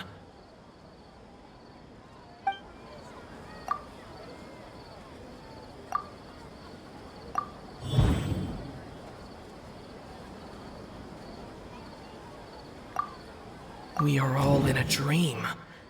It isn't that the people of Sumeru don't dream. Rather, the Akasha is taking their dreams from them. People in Sumeru think they don't dream, but the truth is the Akasha steals their dreams without them knowing it. And those spaces with no human presence are stolen dreams without their host. That would explain why they sounded so weird when he was trying to describe them. Huh. So people in Sumeru do dream after all. In fact, we're all in one big dream together right now. Correct answer. Now, how did you conclude that the Akasha is capable of this?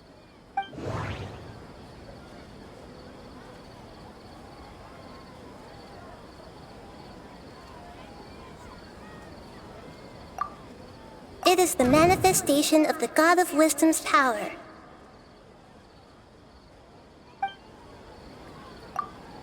Oh, okay.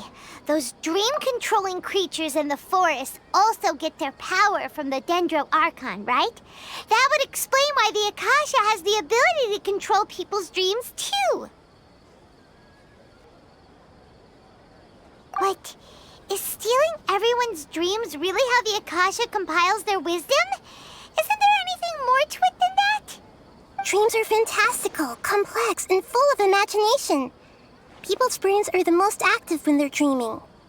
In other words, dreams are rich bundles of human wisdom. So in other words, the complete opposite of how Hypatia understood it. Paimon remembers her saying that the sages think dreams are foolish delusions, and the fact that no one dreams is a blessing from Greater Lord Rukkhadevata. So it was all a dirty trick?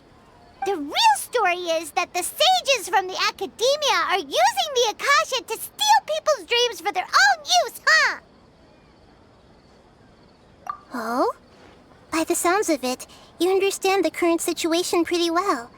So then, what about the samsara?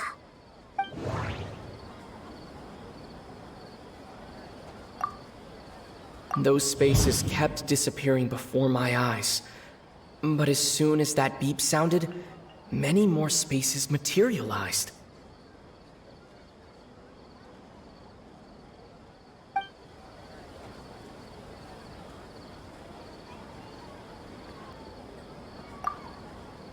We've already experienced the Sub-Zeru's festival many times, and the day of the festival seems to be in a perpetual samsara.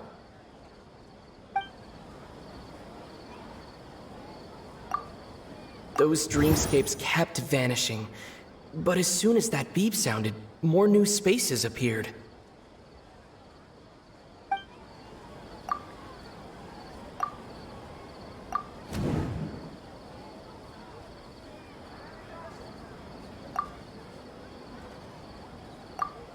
Correct. The Akasha is keeping each person's brain in a constant dream state, but also separating their consciousness from their own dream. Their disembodied consciousness is placed inside the collective dream of the Sub-Zeru's festival along with everyone else's, while their now vacant dreams are harvested by the Akasha. No one is any the wiser as another day passes in the dream, and so begins another samsara cycle. People wake up to yet another dream about the Sub-Zeru's festival. The dreams that belong to them are once again harvested by the Akasha, and so it continues. So this is like a dream factory, and the Akasha is a dream harvesting machine. Did Paimon get that analogy right? Very good, Paimon. Using analogies well is an excellent habit to get into. Okay, so that beep we keep hearing is actually from our real-life Akasha terminals. Taking off our terminals in this dream doesn't do anything. All right, last question. Who am I?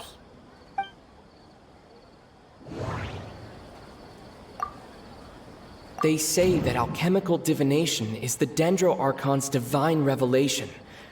So then, if Nahida has referred to herself as the moon...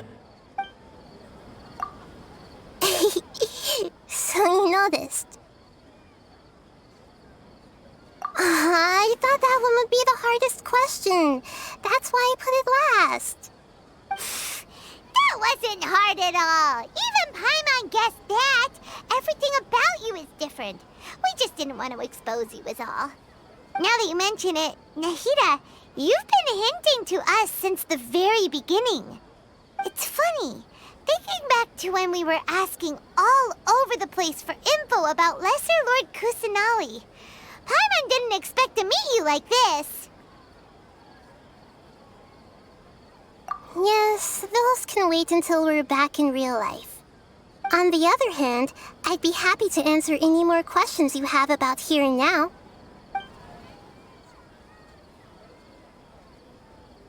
You asked me this question before. My answer was, it would literally blow your minds. Now that you know this is all a dream, this answer should hopefully make more sense. Have you heard the saying, don't wake a sleepwalker? Likewise, if someone suddenly had told you all this instead of you learning it on your own, your notion of reality and dream would be thrown into irreversible confusion. I couldn't expose you to that kind of risk. That's why I could only give you very subtle hints and some suggestions. Long story short, I'm really sorry I had to keep you guessing. Firstly, this dream we're in is completely based on reality. People have already experienced this Sub-Zero's festival, so it would be very difficult for them to find anything that strikes them as surreal. Secondly, you're probably wondering why people don't have any memories from earlier samsara, right? That's because people don't remember their dreams most of the time anyway. And in any case, their actual dreams are being taken away from them by the Akasha. So whenever they wake up in this dream of the Sub-Zero's festival, they don't remember anything from their previous identical dream. That reminds Paimon. Traveler had a dream when we were in the Avidia Forest, but couldn't see what it was about after waking up. Is that an example of what you mean? Yes. Only after receiving the blessing of Dendro can a person gain the Dendro element's dream-enhancing power. That explains the feelings of déjà vu. Meanwhile, everyone else has no idea that they are in the Sub-Zero's festival samsara, while their dreams are stolen from them over and over again. Can humans really keep dreaming forever like this? Will it ever end? And if so, when? You might say your mental fatigue has already answered this question. Eventually, there's only so much that people can tolerate. Especially those whose health is compromised to begin with, like Dunyarzad. This relentless exploitation takes an even harder toll on them. People's lives are at stake here, and nobody knows a thing! We've got to put a stop to this! I know, right? Why did they have to base this dream on my birthday? Could it really just be a coincidence? Even you don't know the reason? Wow, now that's strange. The Academia sages are determined to harvest lots of dreams in a short time, no matter the cost. They have to be up to no good. Unfortunately, I don't know anything about it. Traveler, do you have any information?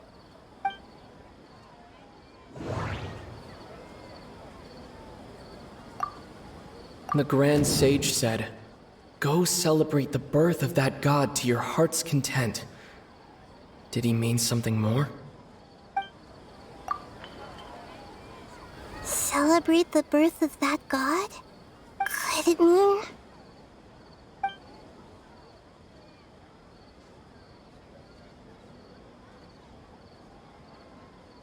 deceiving the people of Sumeru with no regard for their safety? No matter what they're trying to do, this is unforgivable. After we end the Sub-Zero's festival samsara, we have to look into them. How can the sages of the Academia do this behind their Archon's back? This is ridiculous! In the end, I'm just the moon. The real sun is Long Khan. A sun and a moon? Nahida's talking in riddles again. Oh, we're out of time today! I'll tell you how to break free of the samsara tomorrow. See you then.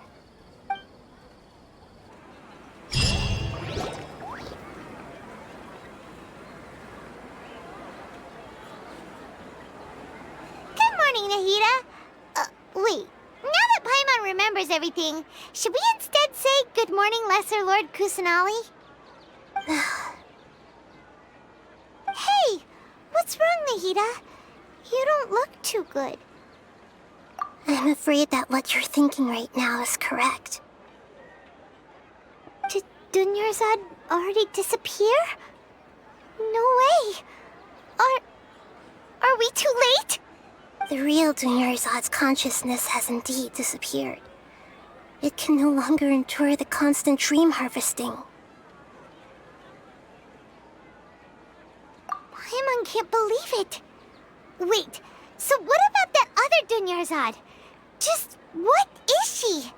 Is she also going to disappear? She's actually something like a puppet, but not completely. The real Dunyarzad's consciousness could no longer keep playing her role in this dream. So another Dunyarzad appeared to replace her in the dream. Just like the grass and the trees, that Dunyarzad is just a building block of the dream that helps to keep it going. But personality-wise, she's nothing like the real Dunyarzad. Puppets are stiff, and can't copy a living person's vitality. After all, they're just there as filler. You know, speaking of which, the old Dunyarzad might not have been too different from a puppet. Dunyarzad truly believed that she met you within her consciousness, and it was you who inspired her. So you do remember her after all. Yes. Back then, her family was overly protective of her. No one cared about her personality or thoughts. It was as if she only lived to stall her Elazar. I just gave her a little wisdom so she could look at life in a new way. So that she could be her own person. But even so, she's still... far from it. I'm still a long way off from being a real Archon. I couldn't even save her. If I were a competent Archon, I wouldn't have let my most faithful follower die at the Sabzeruz festival with so many regrets. Please don't beat yourself up over it, Nahida. It's the sage's fault, and theirs alone. I'm not beating myself up. All I did was to rationally observe the distance between myself and a real Archon. Don't be like that, Nahida. Even real Archons are still allowed to be sad.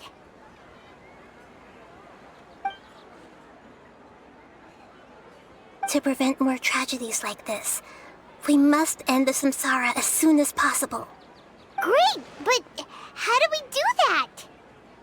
Although the Sabzeruz festival dream is under the Akasha's control, only humans can dream. Even the Akasha is unable to create them. That means this dream belongs to a host who created it.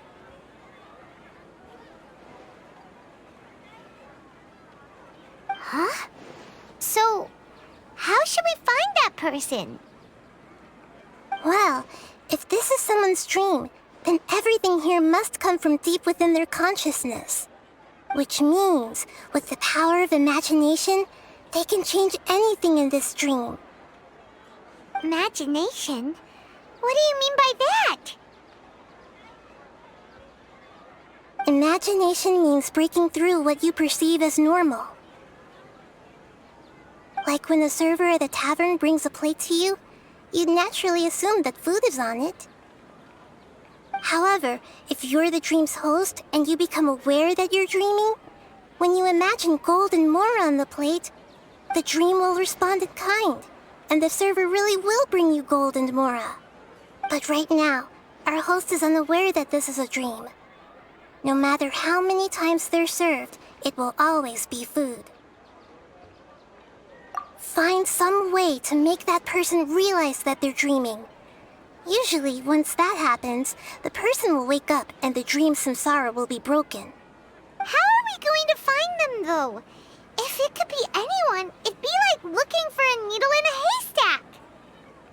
And even if we did find them, how are we supposed to make them realize they're dreaming?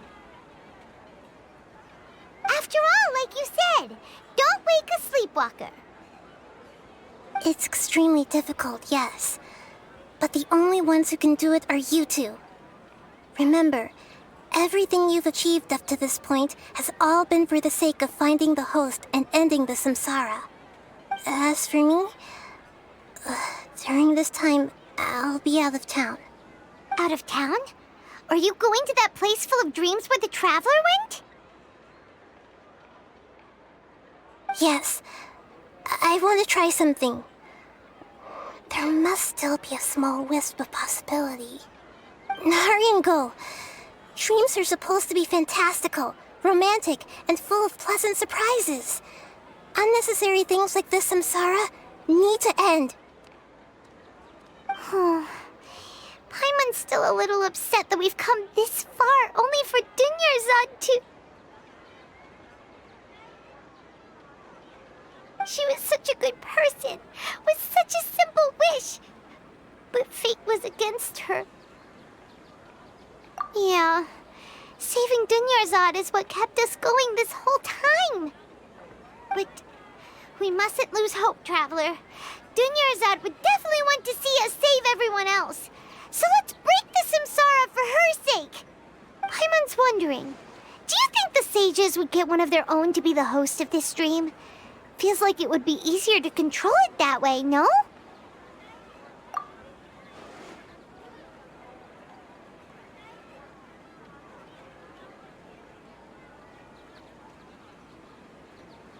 Huh. That's true. Plus, the sages probably weren't counting on there being other factors beyond their control, like Nahida and us. So, who do you think the host of the dream is? Oh, that would make sense. Ferris, the Knight of Flowers, is a symbol of the whole Sub-Zeru's festival, right? Pretty core character. Let's go ask him some questions, shall we?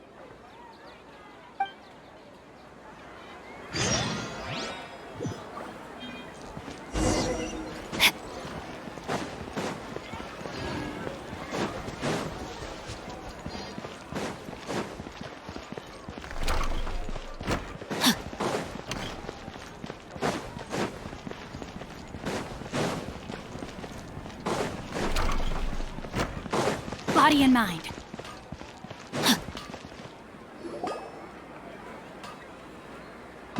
You're back. You left in a hurry last time. Is everything okay? Everything's fine, just... it's a little hard to explain. Would you mind taking part in a little experiment with us? An experiment? That came out of nowhere. I'm listening, though. What do you need me to do? Could you make a wish? You want me to make a wish? Is that a new Sub-Zeru's festival tradition or something? Less questions, more wishing! Okay. My wish. Okay. I'm a little nervous saying this out loud, but I want Miss Dunyarzad to be happy. Oh. I noticed earlier that she looked a bit down, and she wasn't really talking to anyone. She just doesn't seem like herself. She's always so gentle and kind, and all the kids love her. I've also wondered if the reason she asked me to be Fairest Knight of Flowers is because I'm special to her, or something. So, you have a crush on Dunyarzad? Oh, is it that obvious? After what I just said, I guess it is. When she placed the hat of the Knight of Flowers onto my head, she said to me, I want everyone to have a happy Sub-Zeru's festival. What she didn't realize was that I'm not that interested in how everyone else feels. In that moment, I just wanted to be her Knight of Flowers for the rest of my life. 50 years, 100 years, I'll serve her till the end of time. Okay, yeah, that was a bit much. Felt like the right moment to get it off my chest, but that was pretty embarrassing. Okay, I'm ready to make my wish. I would like Miss Dunyarzad to appear in front of me right now with a smile on her face. Here goes. Please come true. I'm gonna open my eyes. Oh, oh, you're... What? Fucky? Sorry, but only one portion of Yelda candies per person. Back home you go. Nice try, you two. Anyway, never mind. I don't need to see her appear right in front of me. As long as she's happy. Guess he isn't the host of this dream after all. Should have expected it wouldn't be this easy.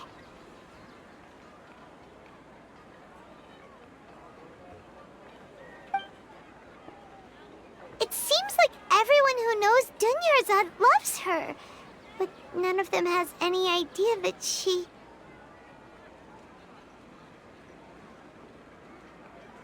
My lady, step back.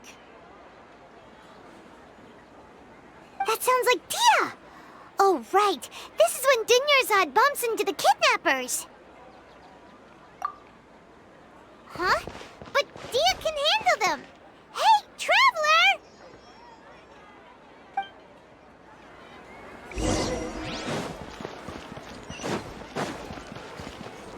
Body and mind. Time to act.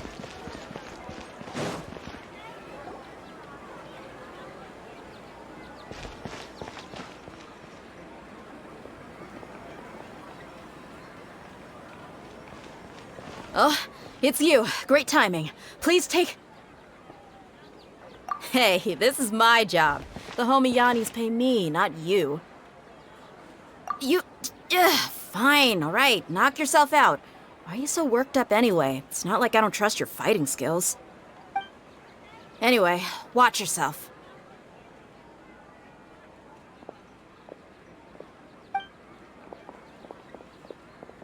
So you got yourself some backup. Suit yourself.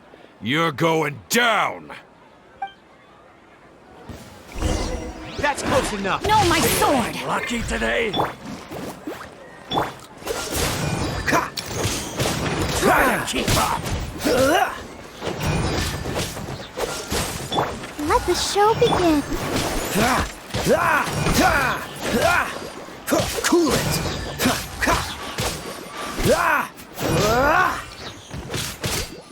Dodge this.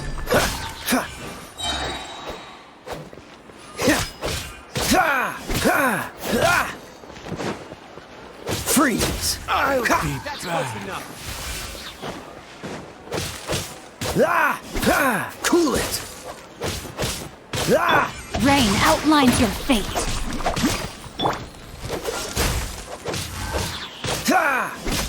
Where do you think you're going? Dodge this.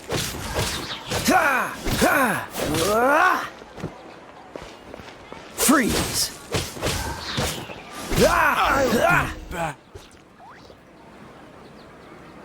Traveler, were you just taking your anger out on those guys? You and Nahida both. Dunyarzad wouldn't want to see you two like this. Oh, and speaking of her, Paimon just remembered something. Remember how during the first Sub-Zero's festival, before the Samsara started, we came here with Dunyarzad because she wanted to pick something up? She said it was because she had forgotten something. Okay, so Paimon's memory is working so far. Anyway, Paimon also remembers that she is staying somewhere around here. She pointed it out to us the night before the Sub-Zero's festival. Yeah, even if it's only a tiny clue, it'll probably still help us more than this needle in a haystack search.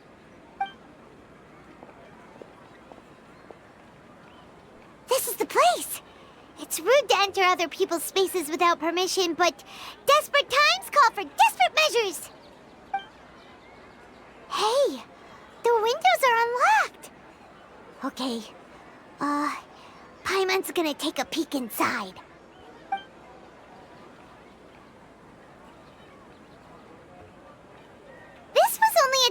temporary residence, so there was pretty much nothing inside except this book on the table. Should we open it?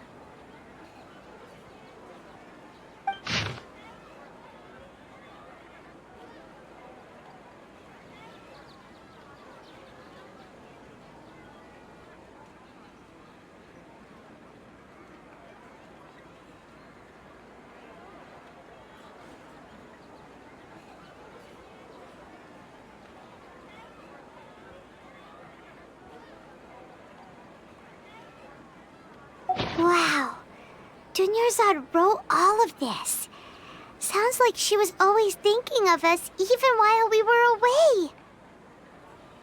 Even though she was also busy preparing for the Sabzeru's festival and had all her health problems to worry about. She must have wanted to give this to us as a gift on the day of the Sabzeru's festival, right? If we hadn't found this book, we never would have known. But now that we know, we can't even thank her. Hey! Where are you off to now?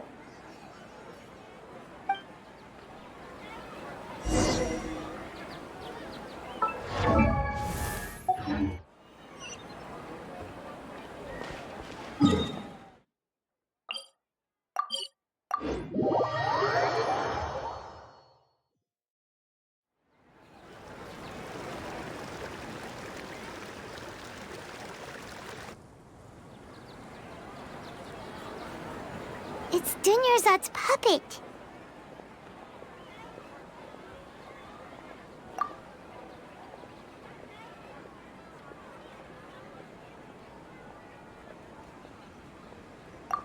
Traveler?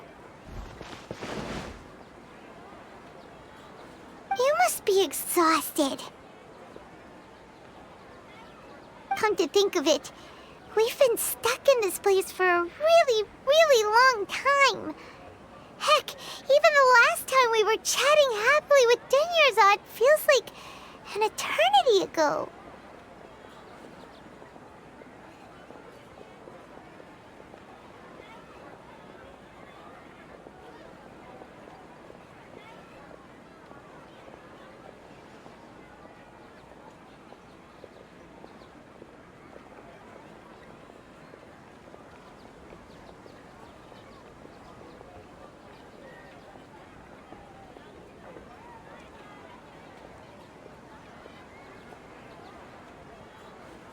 Paimon still remembers when we were sitting here, and the way her eyes sparkled when she talked about Nilu's Dance of Sabzerus. There will always be frustrations in life, but I know that the point of living is not to leave behind any regrets.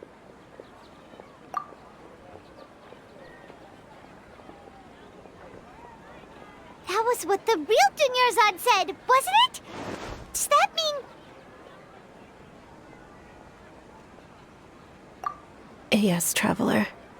What is it? Oh, so she's still just a puppet. But just now, how come... What? Where are we going this time?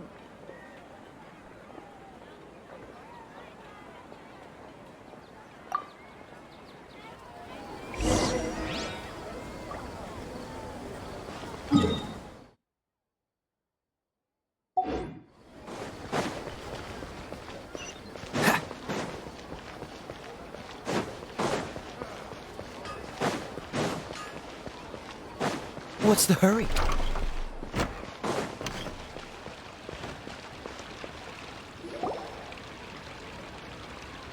If you continue to resist, we will have to order an investigation into every single event organizer. The Grand Sage has already granted you much leniency. I advise that you exercise tact. How did things turn out like this?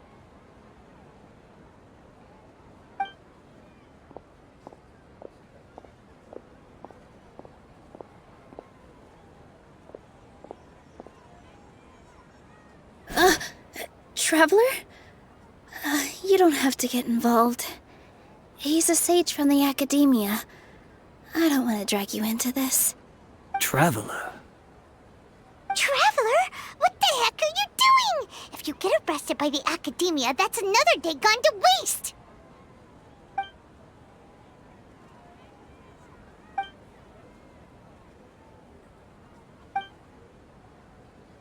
Wait, they're not reacting! Have they been scared stiff? Oh, of course! If this is the sage's plan, they wouldn't put themselves through this! So they're just substitutes! What is this? What happened to the Grand Sage and his entourage?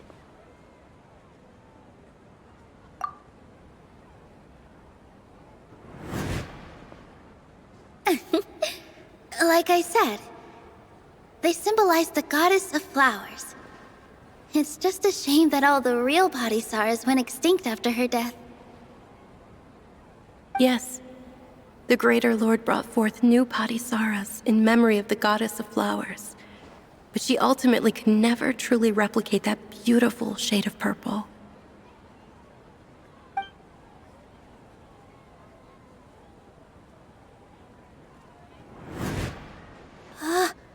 That beautiful shade of purple. Aren't these flowers real Padisarahs? Just like the ones from the legend? I didn't even notice. Dunyarzad, did you find these? But didn't you just say all the real flowers went extinct after the goddess of flowers passed away? So, how? Yeah. What's going on here? Huh? You guys are acting weird. But okay, I'll try.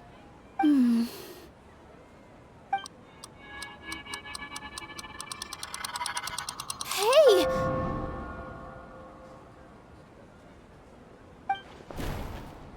They disappeared! So Nilu's the host! What a surprise! Purple Padisarahs don't exist in the real world anymore. But in Nilu's subconscious, they can appear as decorations on the stage. It's just like the example Nahida told us. People assume there will be food on a plate, and Nilu assumed there would be real Padisarahs in the flower pots. So when you saw the flowers, you instantly knew it was Nilu? But if we want to end the samsara, we need the host to become aware that they're dreaming. How should we make Nilu realize that? Am I dreaming? Huh? So I'm right. Is this Lesser Lord Kusanali responding to our celebration of the Sabzeruz festival? Wrong guess, but you aren't completely wrong either. The point is, what made you think this is a dream? As far as you know, people in Sumeru don't dream, right? Yeah, but have you heard the tale of the first sage? To prevent a calamity, he went on a journey to find the Dendro Archon. Ooh, sounds familiar. Dunyarzad told us a story like that when we first arrived in Sumeru City. So it was about the first sage, huh? Yep, but in the part you heard, he hadn't become the first sage yet. There's more to the story. His piety and wisdom were acknowledged by the Dendro Archon, and she finally gave her blessing to him. All kinds of spectacular scenes appeared in front of the first sage, as if all the knowledge in the world was being painted onto a canvas right before him. He was captivated. After who knows how long, he mastered all the knowledge he could comprehend. Afterward, he said to the Dendro Archon, "I miss my parents, my wife, and my children. I've been away from home for far too long. They must be worried." The Dendro Archon smiled. The next second, the sage found himself lying in his bed, as if he had just woken up from a dream. His wife, lying next to him, said, "You're off to search for the Dendro Archon today, aren't you? Have a safe journey, my love." In the end, The first sage took care of many disasters in Sumeru City and founded the academia. What a happy ending. So, the first sage was dreaming ever since the beginning of the story? He never went on his journey? Yes, but his faith and determination were conveyed to the Dendro Archon, so she blessed him in the form of a dream. Paimon understands where you're coming from now. That's a really interesting connection. But we really gotta wake up soon, like the sage in the story. I see. Well, it just so happens that today's Sub-Zero's festival is almost over too.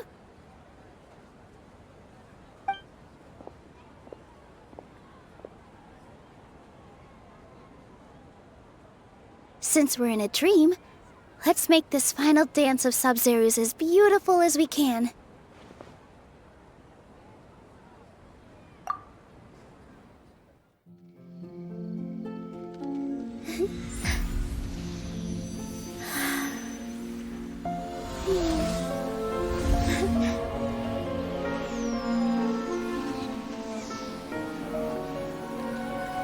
The wait is over, everyone.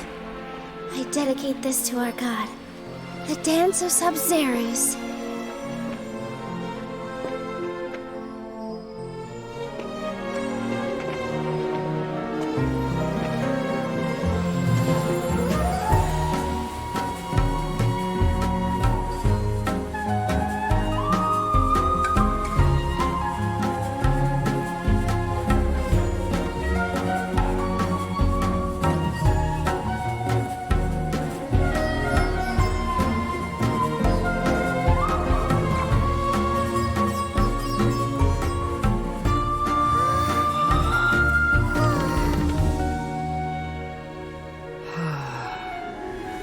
I'd be lying if I said I had no regrets. I would have loved to see Nilou's dance.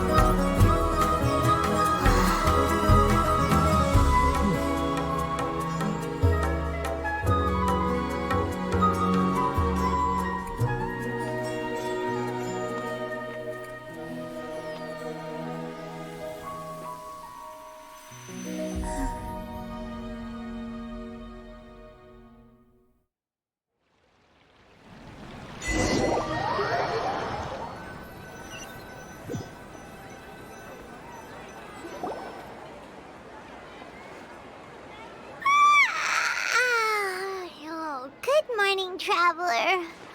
Oh, Paimon feels like she's been asleep for the longest time. Paimon's head feels super heavy. Did we oversleep? Do you even remember going to sleep last night? Paimon thinks it was after the Sub-Zero's festival. The Sub-Zero's festival! Have we finally escaped from the Sub-Zero samsara? Quick! Take off your Akasha terminal!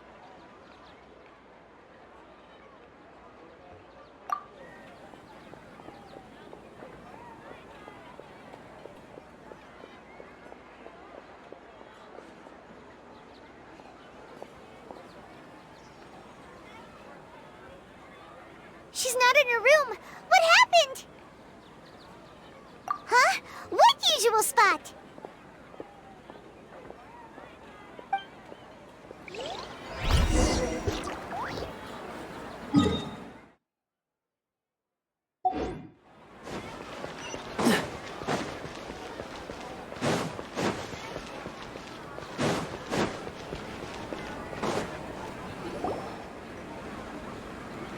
Well done, Traveler and Paimon. And thank you, Dunyarzad, for organizing the Sub-Zero's festival for me. I'm sorry, who are... Dunyarzad! You're okay! Oh, don't scare us like that! Oh, Traveler Paimon, I have something amazing to tell you. I just had a dream, and I saw Nilou performing the dance of Sub-Zerus.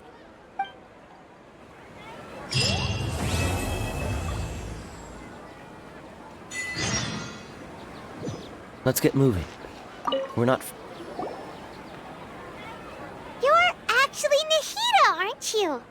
Paimon felt like Catherine was acting weird when we met at the Sub-Zerus festival. And... Dunyarzad, did you save her? It's a really long story. We shouldn't disturb her. Her consciousness is still weakened. Let's chat somewhere else. How about by the Traveler's favorite bench?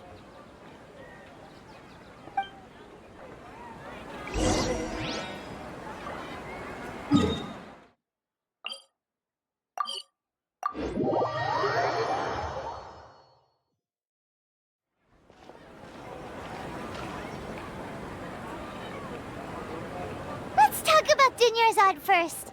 It's such a relief that she's all right. After we parted on the last day of the Sub-Zerus festival, I left the city and saw what the Traveler had described. Among the countless dreams, I found one that was growing fainter and fainter. This proved my suspicion. Once Dunyarzad could no longer bear the Akasha harvesting her dreams, her consciousness began to dissipate. But this also meant it escaped the Akasha's control. Such a small fragment of consciousness can't last for very long, though. It will return to its original dream, where both will gradually fade until they completely disappear. I used all the power I had to keep her dying dream alive as long as possible, but it still wouldn't have lasted for much longer if it hadn't been for you two breaking the samsara. So it looks like we did manage to save Dunyarzad in the end. And not a moment too soon. Huh? Why are you two smiling so happily? I thought you'd be so moved that you'd start crying. I need to spend more time observing human emotions. Both are fine. Everyone reacts differently. All right. You two must have a lot of other questions for me, right? After all, you saved my faithful believer. As your reward, I will answer any and all questions. At the Avidia forest, there was this incense that made the Traveler fall unconscious and dream of a huge tree and a red sky. You also heard someone's voice, right? It said world and forget me. Yeah, so you do know! We've been wanting to ask you what that was about, and if the red sky was related to Conria. It seems like the Traveler established a connection to Irminsul. That was a message left by Greater Lord Rukkhadevata's residual consciousness in Irminsul. Perhaps her last memory before she died. As you two probably know, Greater Lord Rukkhadevata disappeared after the disaster in Conria. The timings of these events do line up, so your suspicions are reasonable. A message from Greater Lord Rukkhadevata? We thought it was from King Deshret. King Deshret? That god who died even longer ago? Some present-day desert dwellers still worship him. You probably just heard some of their conspiracies. Okay, so what does the message mean?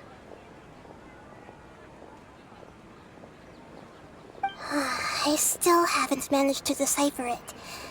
Even the Akasha isn't currently capable of doing that.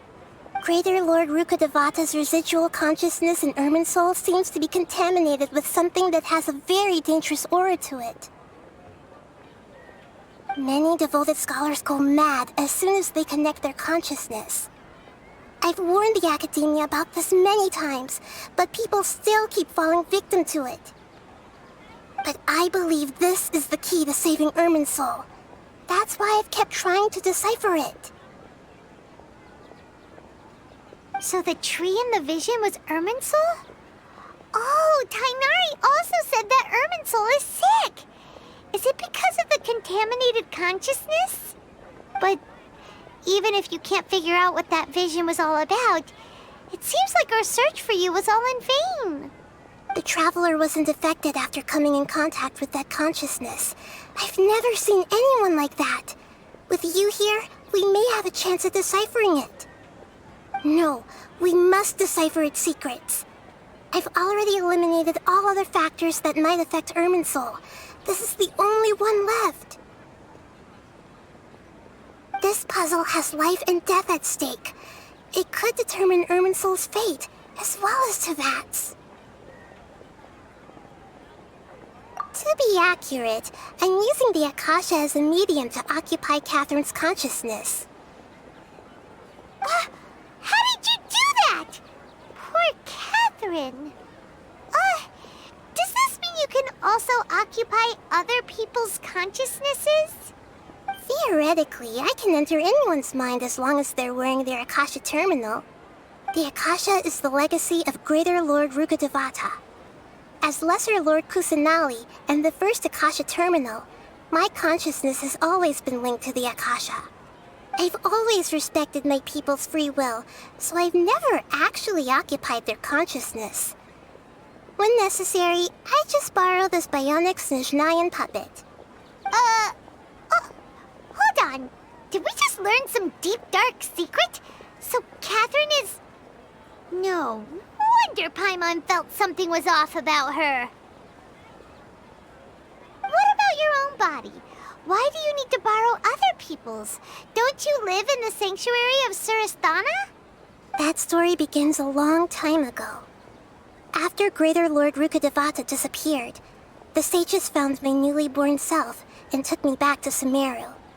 At that time, I was young and weak. The sages kept me in the sanctuary of Surasthana, ostensibly for the sake of protecting me. But I've hardly heard from them since.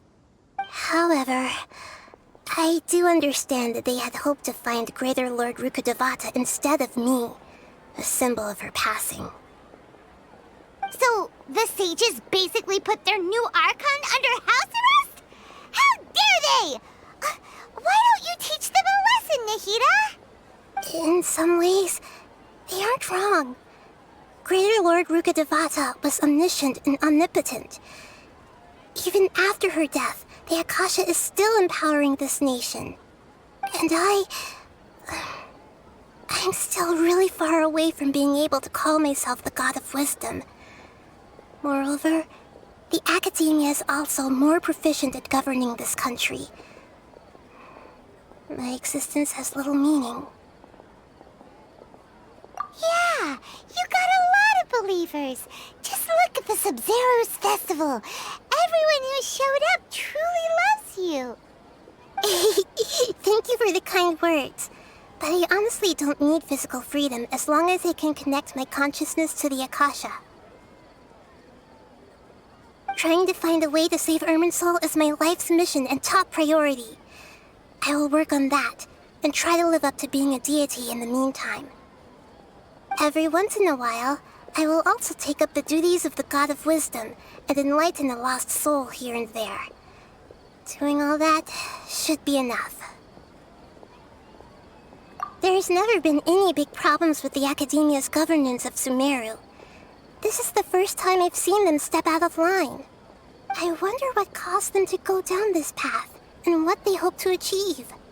Even though the city's residents haven't noticed anything strange, if the Traveler hadn't broken the Sub-Zero's samsara, the situation could have become dire.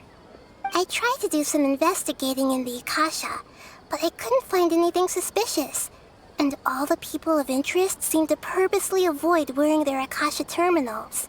I think they're deliberately trying to hide something. Oh, that reminds Paimon. In Gandharvaville, there was a sage who had invited Tainari to join some kind of project. Could it be related? Regardless, I need to first investigate the sage's motives, make things right, and punish them if needed. But I'll have to be discreet, or they'll see me coming. You mean how the Akasha stops you from having dreams? Yeah, it's been such a long time? No one's noticed something's up? It's not that no one noticed. It's more like no one cared. Ultimately, it's all rooted in the sage's misdirection. Misdirection? The sages convinced everyone to believe that being unable to dream is a sign of rationality and wisdom. Not dreaming is a badge of honor in Sumeru. Even if the truth is that their dreams are being reaped by the Akasha. With their propaganda in place, the sages can maximize their use of the Akasha to facilitate their research. Besides, Greater Lord Rukkhadevata must have created the Akasha in the hopes that it could be used to its full potential. That's why I've never come out strongly against this. Anyway, the perspective advocated by the sages drowned out any voices of doubt. By now, even those who never use Akasha terminals find it too shameful and embarrassing to talk about their dreams. Got it. I hope my answers were satisfactory, seekers of knowledge. To be honest, maintaining Dunyarzad's fading dream took a lot of mental energy. I think I may need to rest for a while. Oh, and you don't need to worry too much about the sage's activities for now. The Akasha won't be able to conduct another project on the scale of the Sumeru Samsara in the immediate future. Go and get some sleep. Leave everything to us. What a relief. This is truly the most exhausting birthday I've ever had. Traveler? Paimon? Why am I here? Do either of you know? Maybe you were sleepwalking. You know you can't wake up a sleepwalker. We happened to walk by, so we thought we'd wait for you to wake up. I see. Huh. I should visit my maintenance personnel sometime. Oh, I'm fine. I better go. Thank you.